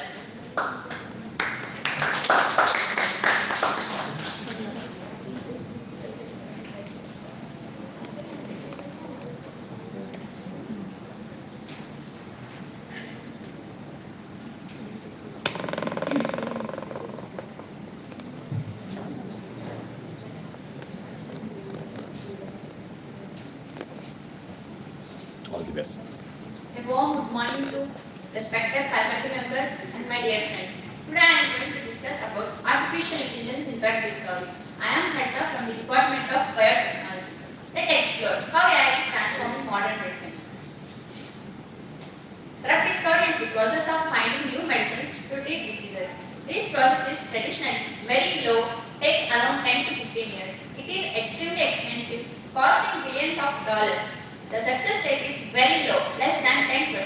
This is why new approaches like AI are needed. And now we can see what is artificial intelligence.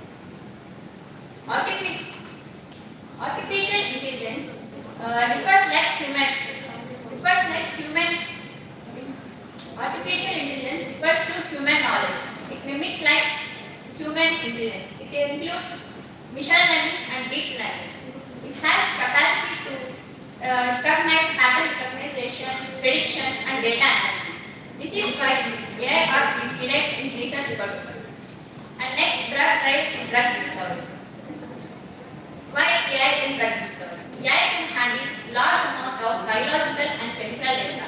It reduces time and cost efficiency, improves accuracy, and identifies hidden patterns that may not human can notice. And next, drug discovery pipeline. Drug discovery pipeline involves many stages like identification, optimization, and clinical trials. It also drug discovery also most time-consuming process. It can take so much of time to identify the drug discovery. And next, role of AI in each stage. AI can identify the target identification. AI analyzes genomic data, leads to discovery, viral screening, optimization predicts to drug properties. It is also clinical trials for patient selection. And next, techniques used in AI.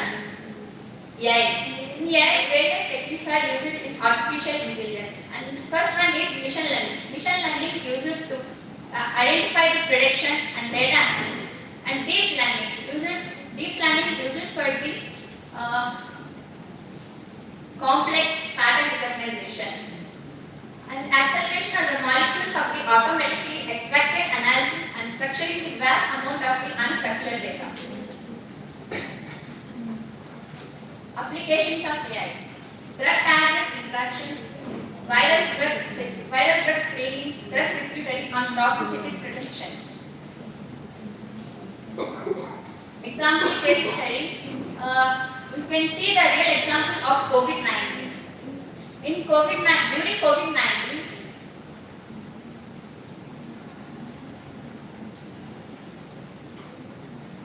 you can see the real example of COVID-19. In COVID-19, AI played a real role in identifying the potential intermediate drug quickly. Advantages of AI. AI can recognize the large amount of data set, fast drug discovery, fast detection, and improve the success rate, personalized medicines. And limitations of AI. Requires highly data, expensive technology, ethically conscious, and lacks the interactions. And future perspectives. AI and genomic can lead to precision medicines, integrating the robotics, fully automated drug discovery labels. And the conclusion is AI is transforming drug discovery, reduce time and cost significantly, future and perspective research. Thank you.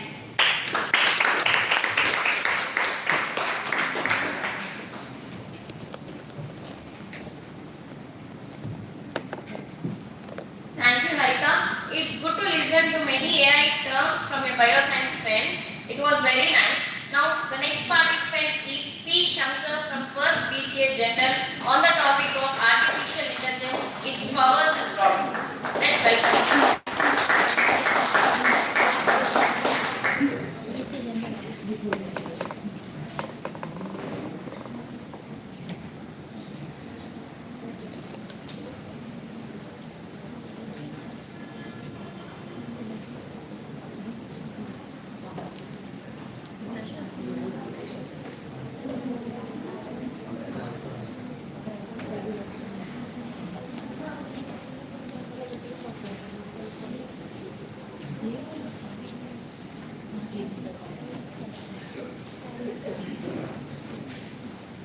Firstly, good afternoon to everyone.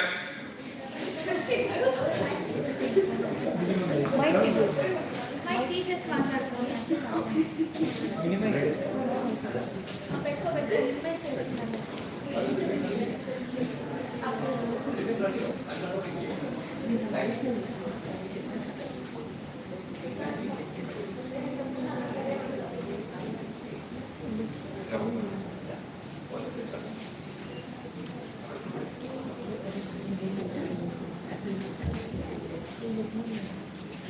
Hello. Firstly, good afternoon to everyone and who are attended this session and respected judges and my dear sir and my special concern and my dear friends and my dear seniors, all the members I am informing you very good afternoon, and today we discuss about the topic career, causes and problems, and మనం present days లో ఎక్కడ చూసినా ఏం చేసినా కూడా artificial intelligence అనేది very common and చాలా వింటూనే ఉన్నాం. ఆర్టిఫిషియల్ ఇంటెలిజెన్స్ ప్రెజెంట్ ఉన్న సిచ్యువేషన్ లో ఆర్టిఫిషియల్ ఇంటెలిజెన్స్ లేనిది ఏ టాస్క్ పర్ఫార్మ్ చేయలేము అన్న సిచ్యువేషన్కి వచ్చేసింది present days. And nowadays లో మనం ఆర్టిఫిషియల్ ఇంటెలిజెన్స్ లేకుండా ఏమైనా చేయగలుగుతామా? And no one and no can do without artificial intelligence. And next slide, moving to next slide. And already AI is artificial intelligence is here. AI is not just a subject anymore, it becoming a part of our daily routine from the moment we wake up and check our phones to the time we sleep. AI is around us. So we need to show its both powers and problems. And before going to discuss its powers and problems, there is a little discussion about artificial intelligence. Artificial intelligence ne introduced చేసేటప్పుడు in the year of 1915, a forward thinking scientist began an important journey that changes the future of technology, and led by the famous scientist called John Mock theory. And atanu యొక్క team కలిసి artificial intelligence ని research చేసి కనుగొన్నారు. And కనుగొన్న తర్వాత in the year of 1950 version ప్రకారం తీసుకుంటే natural language processing and problem solving ని ఇంప్లిమెంట్ చేశారు. And breakthrough of 1958 John McCarthy artificial intelligence research ని ఇంప్రూవ్ చేసే ముందు ఒక లిప్స్ ప్రోగ్రామ్ లాంగ్వేజ్ అనేది ఇంప్రూవ్ చేశారు. ఎందుకంటే it is a basic fundamental language of artificial intelligence research. So that's why లిప్స్ అనే ప్రోగ్రామ్ ని ఇంప్లిమెంట్ చేశారు. And moving to next slide. How the term artificial intelligence was born? In the year of 1956, John Mock theory and his team organized a meeting in the United States. 1956 లో వాళ్ళ యొక్క team ఒక meeting ని organise చేసేటప్పుడు John McCarthy artificial intelligence అనే term use చేశాడు.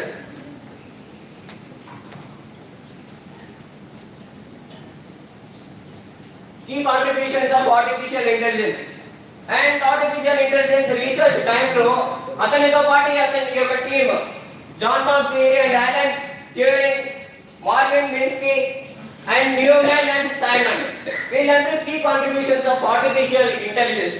John McCarthy ఏఐని develop చేసే టైంలో లిప్స్ ప్రోగ్రామ్ ని కనిపెట్టాడు.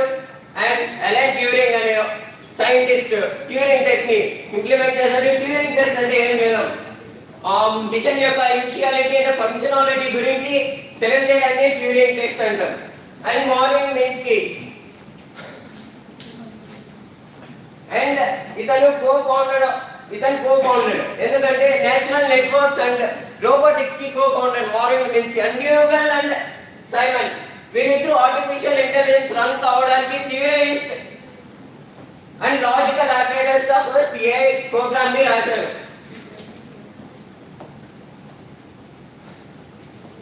Coming to the history of AI ni research chese time lo chala problems and challenges ni face chesaru John Mock theory and his team. And in the year of 1950 to 1960 madhyalo aithe and researching of AI cheppochu, and 1970s first inventor of artificial intelligence. For example ఒక పెద్ద hero cinema release అవుతుంది. ఆ cinema పైన మనం చాలా expectations పెట్టుకుంటాం. అరే ఆ లెవెల్లో హీరోని చూపిస్తాడు అండ్ ఈ లెవెల్ ఆఫ్ ఎలివేషన్స్ మనకి దొరుకుతాయి అని చాలా ఎక్స్పెక్టేషన్స్ పెట్టుకుంటాం. బట్ ఆ ఎక్స్పెక్టేషన్స్కి ఆ సినిమా మ్యాచ్ అవ్వలేదంటే it is considered as a disaster or flop కదా. అండ్ ఇలాగే ఆర్టిఫిషియల్ ఇంటెలిజెన్స్ ని ఫస్ట్ టైం ఇంప్లిమెంట్ చేసేటప్పుడు వాళ్ళు సేమ్ ప్రాబ్లమ్స్ ని ఫేస్ చేశారు. అండ్ చాలా అక్కడ ఉన్న పీపుల్ కూడా చాలా ఎక్స్పెక్టేషన్స్ ని పెట్టుకున్నారు ఆర్టిఫిషియల్ ఇంటెలిజెన్స్ పైన. అదే ఆర్టిఫిషియల్ ఇంటెలిజెన్స్ అనేది ఇలా వర్క్ అవుతుంది in place of human beings, దానంతట అదే డెసిషన్స్ ని తీసుకోగలుగుతుంది అని చాలా ఎక్స్పెక్టేషన్స్ పెట్టుకున్నారు. And in the year of 1980 it is the recovery of artificial intelligence. Artificial intelligence చాలా ప్రాబ్లమ్స్ ని ఫేస్ చేసిన తర్వాత 1980 లో రికవరీ అయింది. And in the year of 1990 it is machine learning resurgence. అప్పుడే మిషన్ లెర్నింగ్ ఇంప్లిమెంట్ చేశారు. And present days we are showing the artificial intelligence. Present days artificial intelligence అనేది ఎలా వర్క్ అవుతుందంటే లైక్ వాయిస్ అసిస్టెంట్స్ కానీ మనం వాడే ప్రతి టూల్ కూడా ఆర్టిఫిషియల్ ఇంటెలిజెన్స్ పైన వర్క్ అవుతుంది. ఫ్రమ్ ది మెటా మనం వాడే WhatsApp, Facebook, Instagram, Telegram, Twitter, everything is working on the tool artificial intelligence. And coming to topic, what is artificial intelligence? Artificial intelligence is the ability to perform the task which requires a human intelligence. And next, artificial intelligence lo manam mainly implement chesedi machines and computers. Without machines and computers there is no artificial intelligence. Artificial intelligence ni first time train చేసేటప్పుడు the computers are very big in size. And అక్కడ బాహ్యంగా ఉన్న computers install చేయడానికి ఒక entire room అనేది space కావాల్సి వచ్చింది. ఎందుకంటే అప్పుడు కంప్యూటర్స్ కూడా it is made up of vacuum tubes. ఆ కంప్యూటర్స్ కి ఇచ్చిన ఇన్పుట్ బేస్ చేసుకొని అవుట్పుట్ రావాలంటే it's take lot of time and it's requires more electricity and generate more heat also. ఎందుకంటే ప్రెసెంట్ ఉన్న సిచ్యువేషన్ టెక్నాలజీ అప్పుడు లేదు.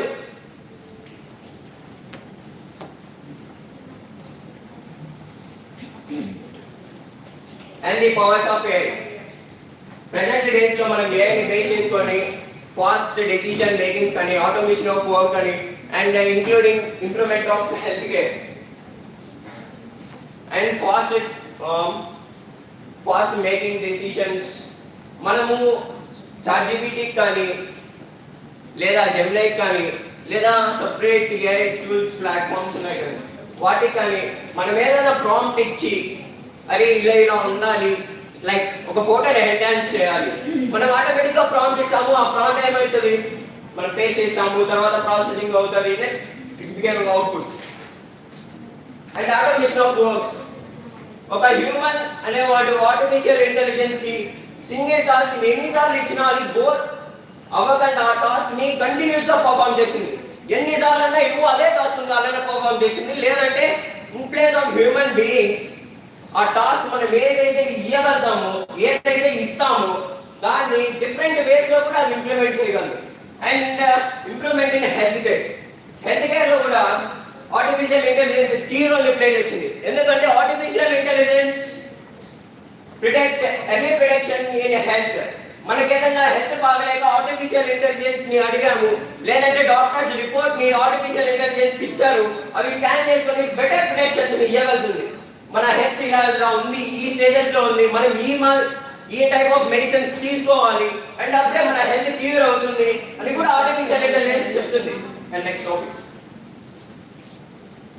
And the problems of AI. Nowadays లో many AI reports says that job loss, high cost and privacy issues. మనం recent గా వినింటాము AI అనేది వచ్చిన తర్వాత చాలా మంది లే ఆఫ్ అయిపోయారు చాలా కంపెనీస్ నుంచి. ప్రెసెంట్ డేస్ లో విప్రో కంపెనీ వాళ్ళు ఎటువంటి కాలేజెస్ సెలక్షన్స్ పెట్టకుండా నియర్లీ 8,000 పీపుల్ని లే ఆఫ్ చేశారు వాళ్ళ కంపెనీస్ నుంచి. ఎందుకు అంటే వాళ్ళ చెప్పిన రీజన్ ఒకటే, ఆర్టిఫిషియల్ ఇంటెలిజెన్స్. హ్యూమన్స్ చేయలేని పని కూడా ఆర్టిఫిషియల్ ఇంటెలిజెన్స్ చేస్తుంది అండ్ మాకు వర్క్ చేయడానికి చాలా ఈజీ అయిపోయింది. అందుకనే మేము హ్యూమన్స్ ని మా కంపెనీస్ లో నుంచి తీసేస్తున్నాము అని చెప్పి నియర్ టు 8,000 పీపుల్స్ ని తీసేశారు. And coming to high cost. Nowadays మనము ఆర్టిఫిషియల్ ఇంటెలిజెన్స్ ఉన్న కంప్యూటర్స్ని కొనాలి అంటే మనం చాలా అమౌంట్ పే చేస్తున్నాం. లేదంటే ఆర్టిఫిషియల్ ఇంటెలిజెన్స్ యొక్క టూల్స్ కానీ premiums ChatGPT Gemini what premiums కొనాలన్నా మనం పే చేయాల్సి వస్తుంది. అండ్ ప్రైవసీ ఇష్యూస్ మనం చాలా వింటాం. ఎలా అంటే మనం ఏదన్నా ఒక డేటాని స్టోర్ చేసుకున్నప్పుడు ఆర్టిఫిషియల్ ఇంటెలిజెన్స్ అనేది దానంతకు అదే ప్రైవసీ మనం స్టోర్ చేసుకున్న డేటాని దానికంటూ ఒక సెక్యూరిటీ లేకుండా చాలా మంది చనిపోయారు కూడా. అండ్ రీసెంట్గా ఒక న్యూస్ విన్నారా, ఇద్దరు స్టూడెంట్స్ ఆర్టిఫిషియల్ ఇంటెలిజెన్స్ని యూజ్ చేసుకొని చనిపోయారు కూడా. వాళ్ళకి ఏం చేయాలో తెలియట్లే. అదే క్వశ్చన్ చాట్ జీపీటీని అడిగితే చాట్ జీపీటీ సూసైడ్ చేసుకోమని చెప్పింది. సో వాళ్ళు ఇద్దరు స్టూడెంట్స్, వాళ్ళు కూడా చనిపోయారు. అండ్ ఫ్యూ మంత్స్ బ్యాక్ ఇంకొక ఇన్సిడెంట్ జరిగింది. అండ్ ఒక మనిషి ఉన్నాడు, ఒక మ్యాన్. అతను ఏం చేశాడు, ఒక చిన్న ప్లాంట్ కి ఫోటో తీసుకొని చాట్ జీపీటీకి ఇచ్చాడు. ఆ చాట్ జీపీటీ ఏమైంది, ఇట్స్ కరెక్ట్ ప్లాంట్, అది హెల్త్ కి యూజ్ అవుతుందని చాట్ జీపీటీ చెప్పింది. బట్ సేమ్ ప్లాంట్ జెమినైకి ఇస్తే ఇట్స్ అ పాయిజన్ ప్లాంట్ అని కూడా చెప్పింది. అండ్ ఇక్కడ చాట్ జీపీటీ అతనికేమో it's a good plant, it's a good for health అని చెప్పింది. అండ్ జెమినై చూస్తే ఇక్కడ అది బ్యాడ్ ఫర్ హెల్త్ అని. అప్పుడు ఏది నమ్మచ్చు? బట్ సెకండ్ టైం కూడా చాట్ జీపీటీకి ఇచ్చాడు, కానీ చాట్ జీపీటీ కూడా ఇట్స్ అ గుడ్ ప్లాంట్ అనే చెప్పింది. బట్ థర్డ్ టైం అది it's a bad plant, it's a bad for health అని చెప్పింది. Conclusion. AI is a technology. It's not a magic solution. So artificial intelligence ని మనం ఎలా use చేసుకోవాలో అలాగే యూజ్ చేసుకోవాలి, అంతేకాని in place of human beings కాదు. Thank you for giving this golden opportunity.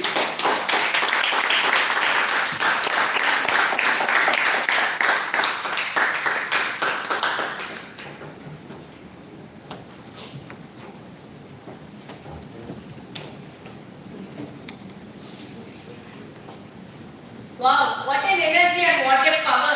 During the entire seminar, I personally felt that we are listening to a cricket commentary when Sachin batting. Now, looking at Shankar, I identify when AI tries to humans, then artificial natural intelligence shouts louder. Now, the next participant is Yes Azim from BCA AI in the topic of prompt engineering and a new essential skill. Let's welcome her.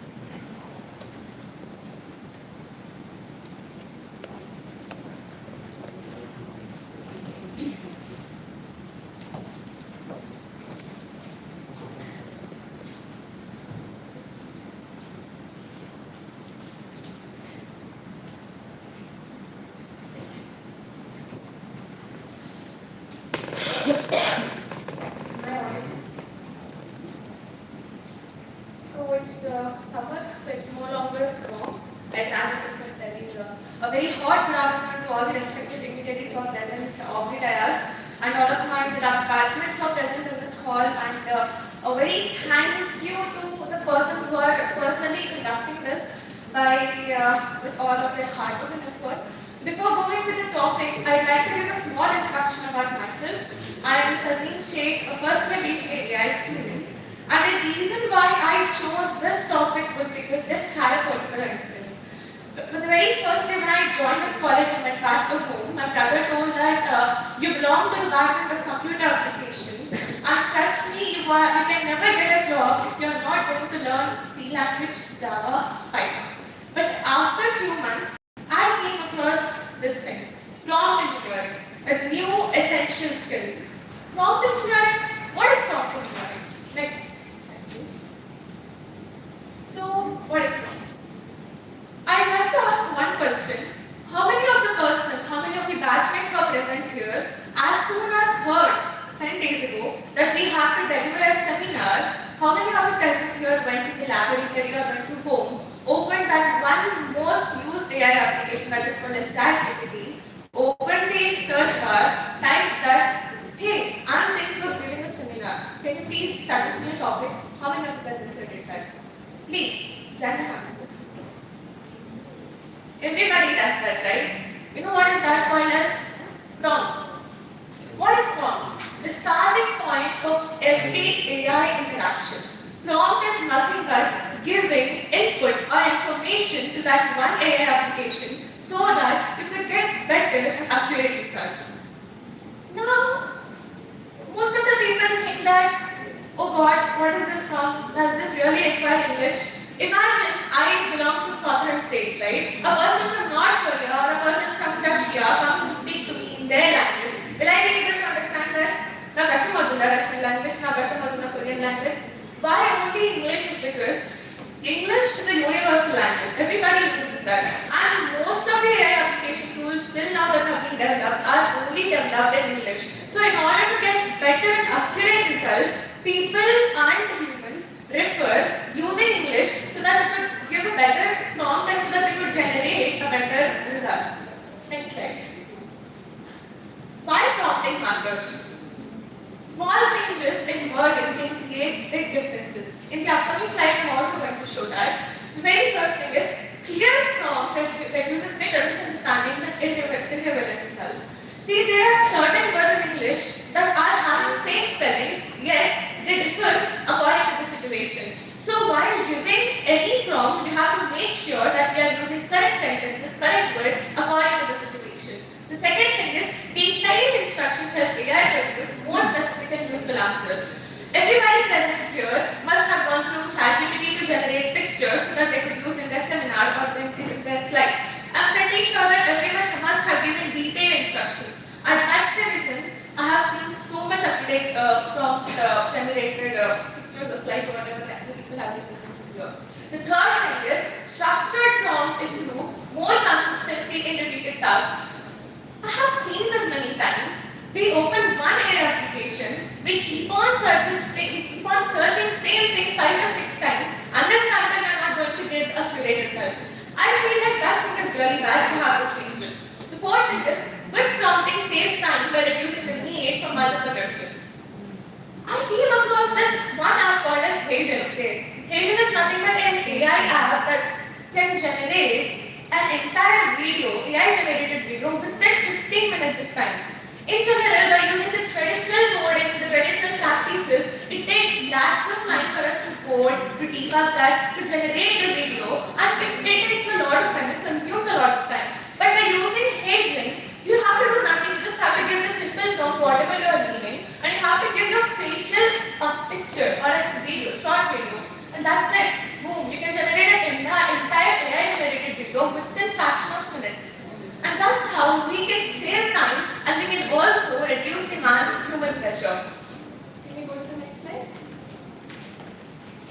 Now, what is weak prompt and what is strong prompt? By seeing this, you people can understand, you people can't understand it much better. So I'll go with the next slide. Can you please? I think that people can see this, right? Now, what is weak prompt? Imagine a girl knows basic English, a boy knows basic English, and they want to generate a picture. How will they ask? Hey, can you generate a simple picture of a girl and describe her facial parts? And this is how any AI application will answer. It is answering to the prompt you have asked. You are just asking facial parts. So what has it shown here? Forehead, eyebrows, eyes, nose, cheeks, ears, lips. These are the parts. These are the same result to what the prompt have given.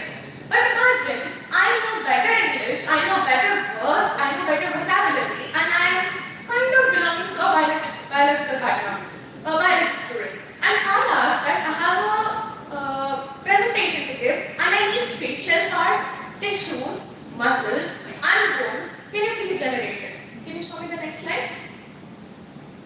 Can you please zoom the picture?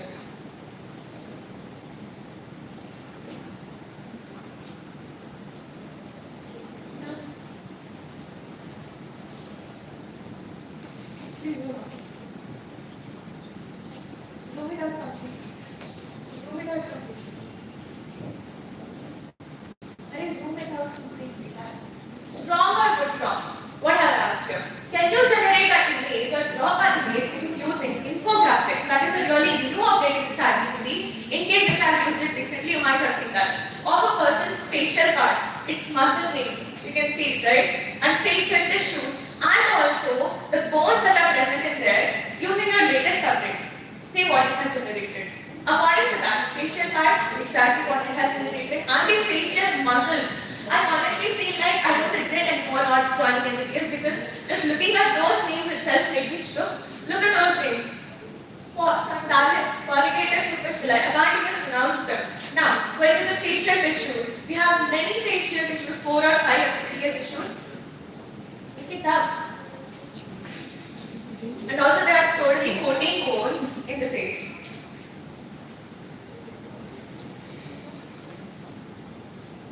Now, going to the elements of an effective prompt. Now, most of the people might ask, yeah, we can understand prompting is really necessary, but what should we include to make a better prompt? These are the elements. What to include for better AI responses? Clear objective.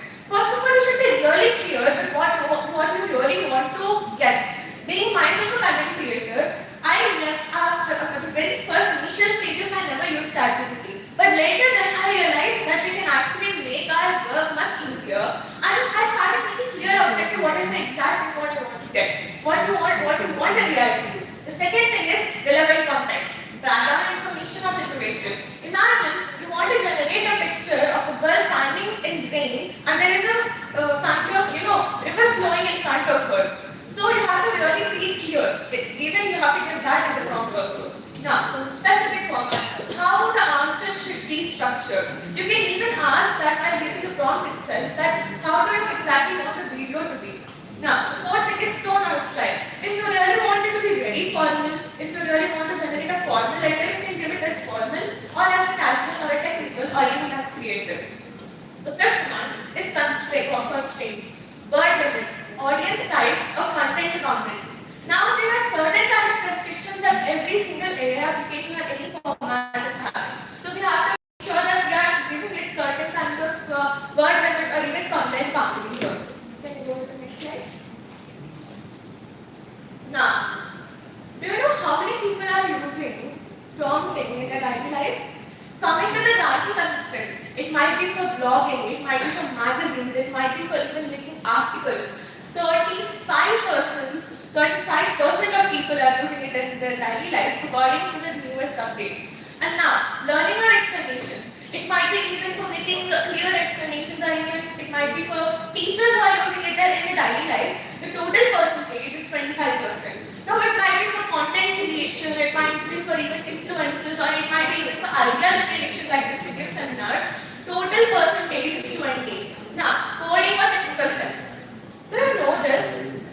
Not every single person who comes from BTech or MTech background, the person who is right now earning 3 or 4 lakhs in their daily life, is writing the code completely. You know what do? They just give the prompt according to the situation. The code that is being generated by the AI, they simply just cut it, copy it, and paste it to place their reward. And total percentage, if you can see clearly, is approximately 2 or 13%. Planning or organization. If you are really, most of the people who are right now doing event management or even like doing organization kind of events, they are only using it approximately at 7 or 8%. Can we go to the next slide?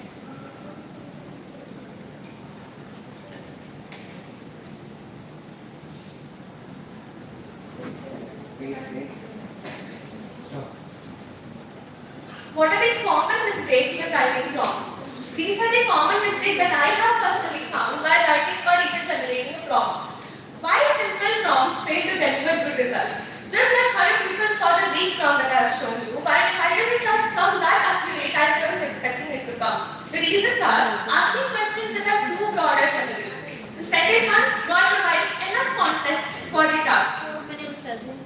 The third one is mixing multiple requests in a single sentence. Just like I told you, asking it repeatedly many times, more than 5-6 times, it can't generate that much of accurate result. The fourth one is forgetting to specify the target to the audience. The fifth one is asking tasks that are too broad or general. The sixth one is giving small information when you are expecting more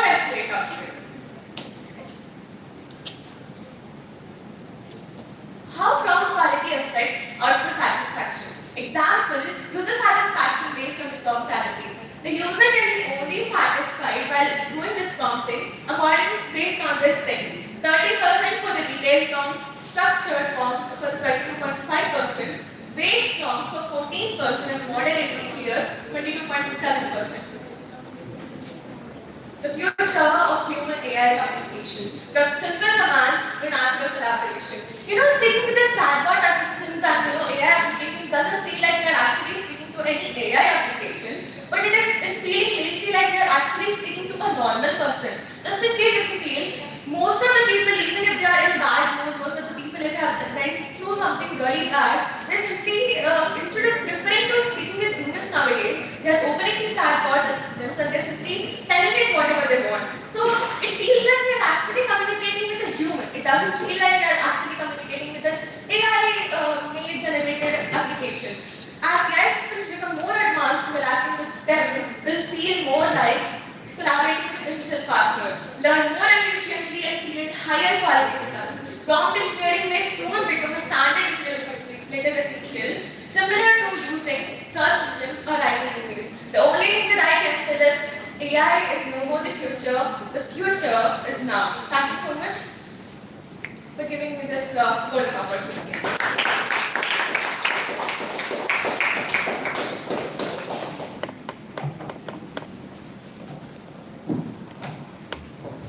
I think all the participants who are coming in the last, they are getting more energetic with their presentation, as this presentation was outstanding and the content and her way of delivery of the words, clarity reflected strong and understanding, and her presentation was very good. Let us all clap for her. And now the last participant is P. Monica from first BSc Computer Science in the topic of quantum computing. Let us welcome her.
Good afternoon to everyone. My name is P. Monica. I am from BSc Computer Science. Firstly, let me start with a simple question. Why do some problems take lots of time for computers to solve? Can anyone? కొన్ని problems computer solve చేయాలంటే ఎక్కువ time పడుతుంది. ఎందుకు? మనం సరిగా input ఇవ్వకపోతే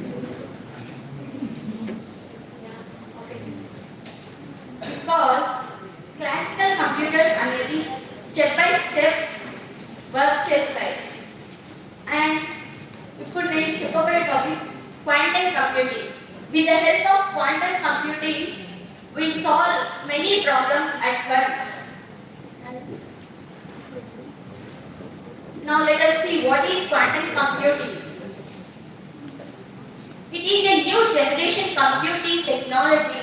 It is based on quantum physics principles and it uses qubits instead of bits. That means classical computers అనేది 0 or 1 అనే bits యూస్ చేస్తాయి. Quantum computing అనేవి qubits, that means quantum bits 0 and 1 రెండు ఒకటేసారి యూస్ చేయడం వల్ల. Next, there are some core ideas. First one is qubit and second one is entanglement and third one is superposition. And let us talk about qubit. The basic unit of quantum information. Qubit అనేది basic unit quantum information. And it is different from classical bits 0 or 1. Next, entanglement. Entanglement is can be interconnected complex ways. And superposition. Superposition is qubits that exist in multiple states at the same time. Next. Let us see the real picture of quantum computing. It is visible to us.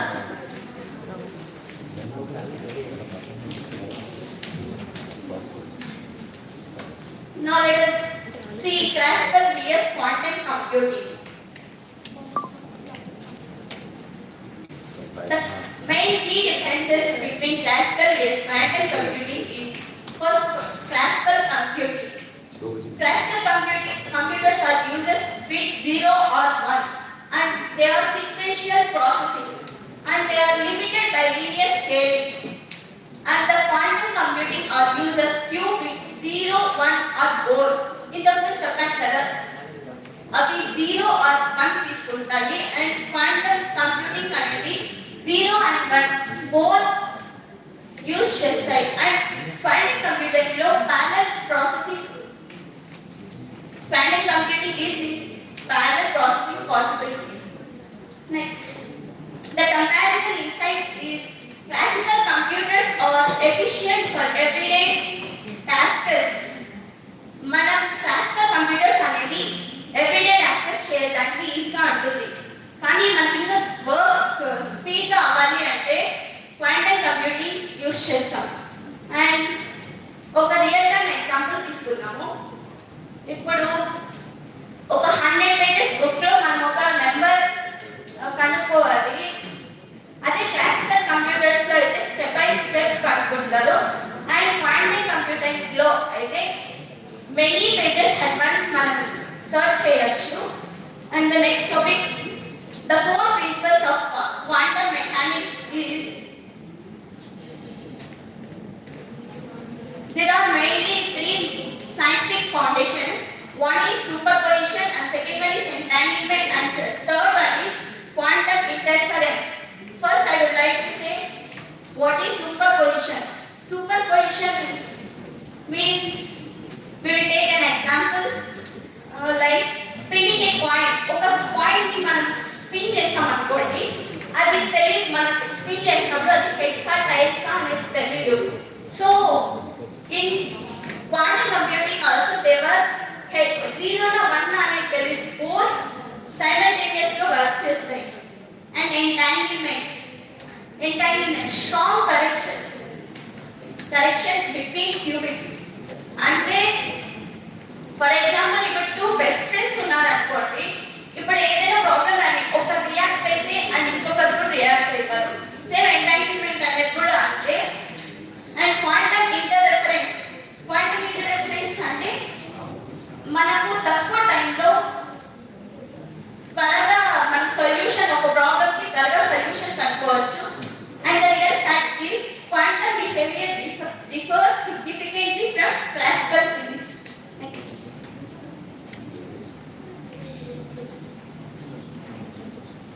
Next the topic is how quantum computing works. The process of information is quantum computing law. There are mainly 4 steps. One is initialization, second one is quantum operation and third one computation and final one measurement. Initialization and a starting point and the qubits are prepared in a specific state and quantum operation quantum gates manipulate అంటే ఇది changes చేసుకోవడానికి అన్నమాట quantum operations అనేది next computation multiple state processors simultaneously ఏదైనా కానీ different work చేయడానికి ఒకటేసారి use చేస్తారు అండ్ మెజర్మెంట్ అనేది final result it is take one real time example it is like cooking అనుకోండి ఫస్ట్ మనం ప్రిపేర్ చేసుకుంటాం కదా ఇంగ్రీడియంట్స్ అనేవి రెడీగా పెట్టుకొని దాని తర్వాత కుక్ చేసి మిక్స్ చేసి దాని తర్వాత ఫైనల్గా ఫుడ్ తీసుకుంటాము and there are technology components the quantum processors and quantum computing అనేది extremely low temperature కావాలి and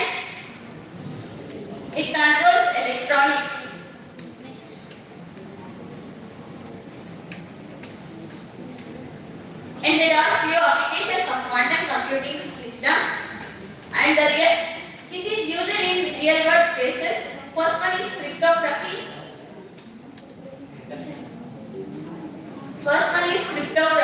And second one drug discovery, optimization problems and artificial intelligence and in healthcare also. First in cryptography, advanced in encryption and security systems. అంటే ఇప్పుడు మనం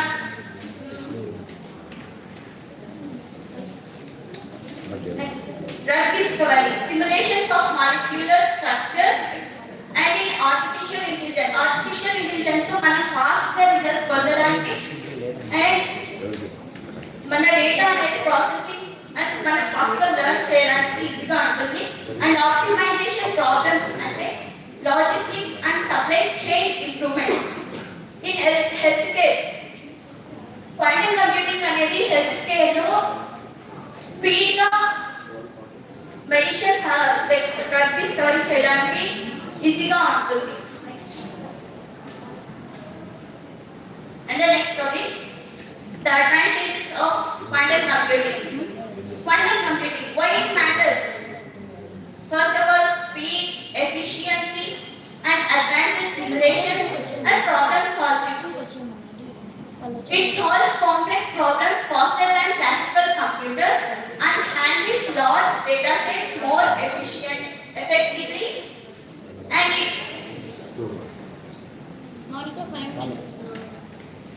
it models systems that are difficult for classical computing, and they are suitable for optimization and pattern recognition. And the real fact is, certain problems that take years for classical computers could be solved much faster using quantum system.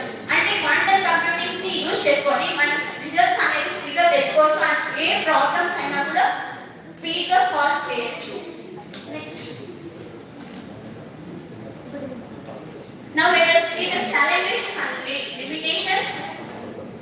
Before that, madam, I want to ask you one question. In drug discovery, మనకు ఎందుకు ఒక drug discovery చేయాలంటే ఎక్కువ time తీసుకుంటుంది?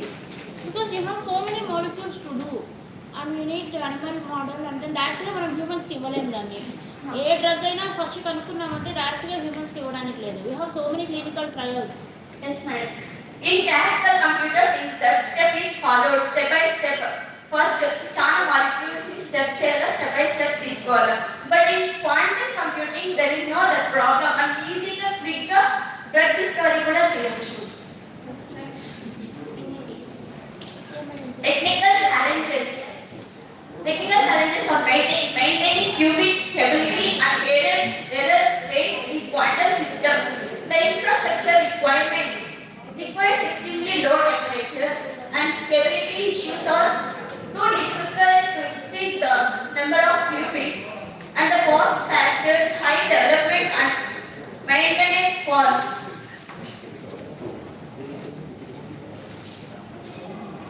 Two more minutes. Recently, the quantum computing is launched in Amaravati on April 14, 2026.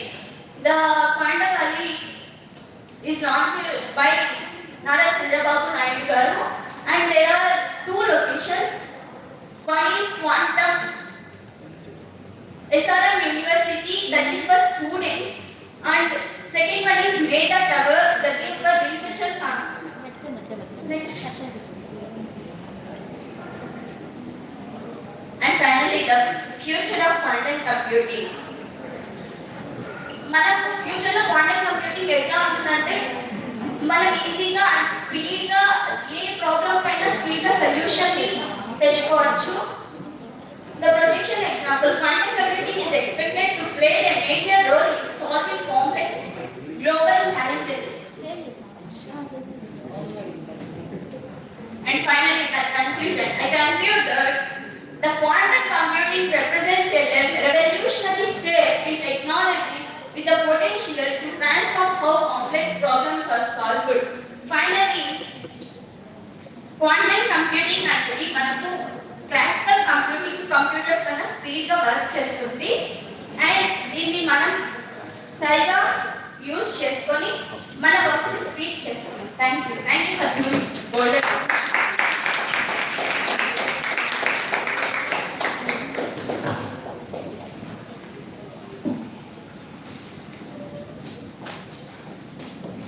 Yeah, so friends, almost we are done with the program. 3 more participants are there. We'll go for lunch break. After lunch break, we should start up at sharp 2 o'clock. And I would request all the HODs to let the participants be available in this seminar by sharp 2 o'clock. Thank you very much.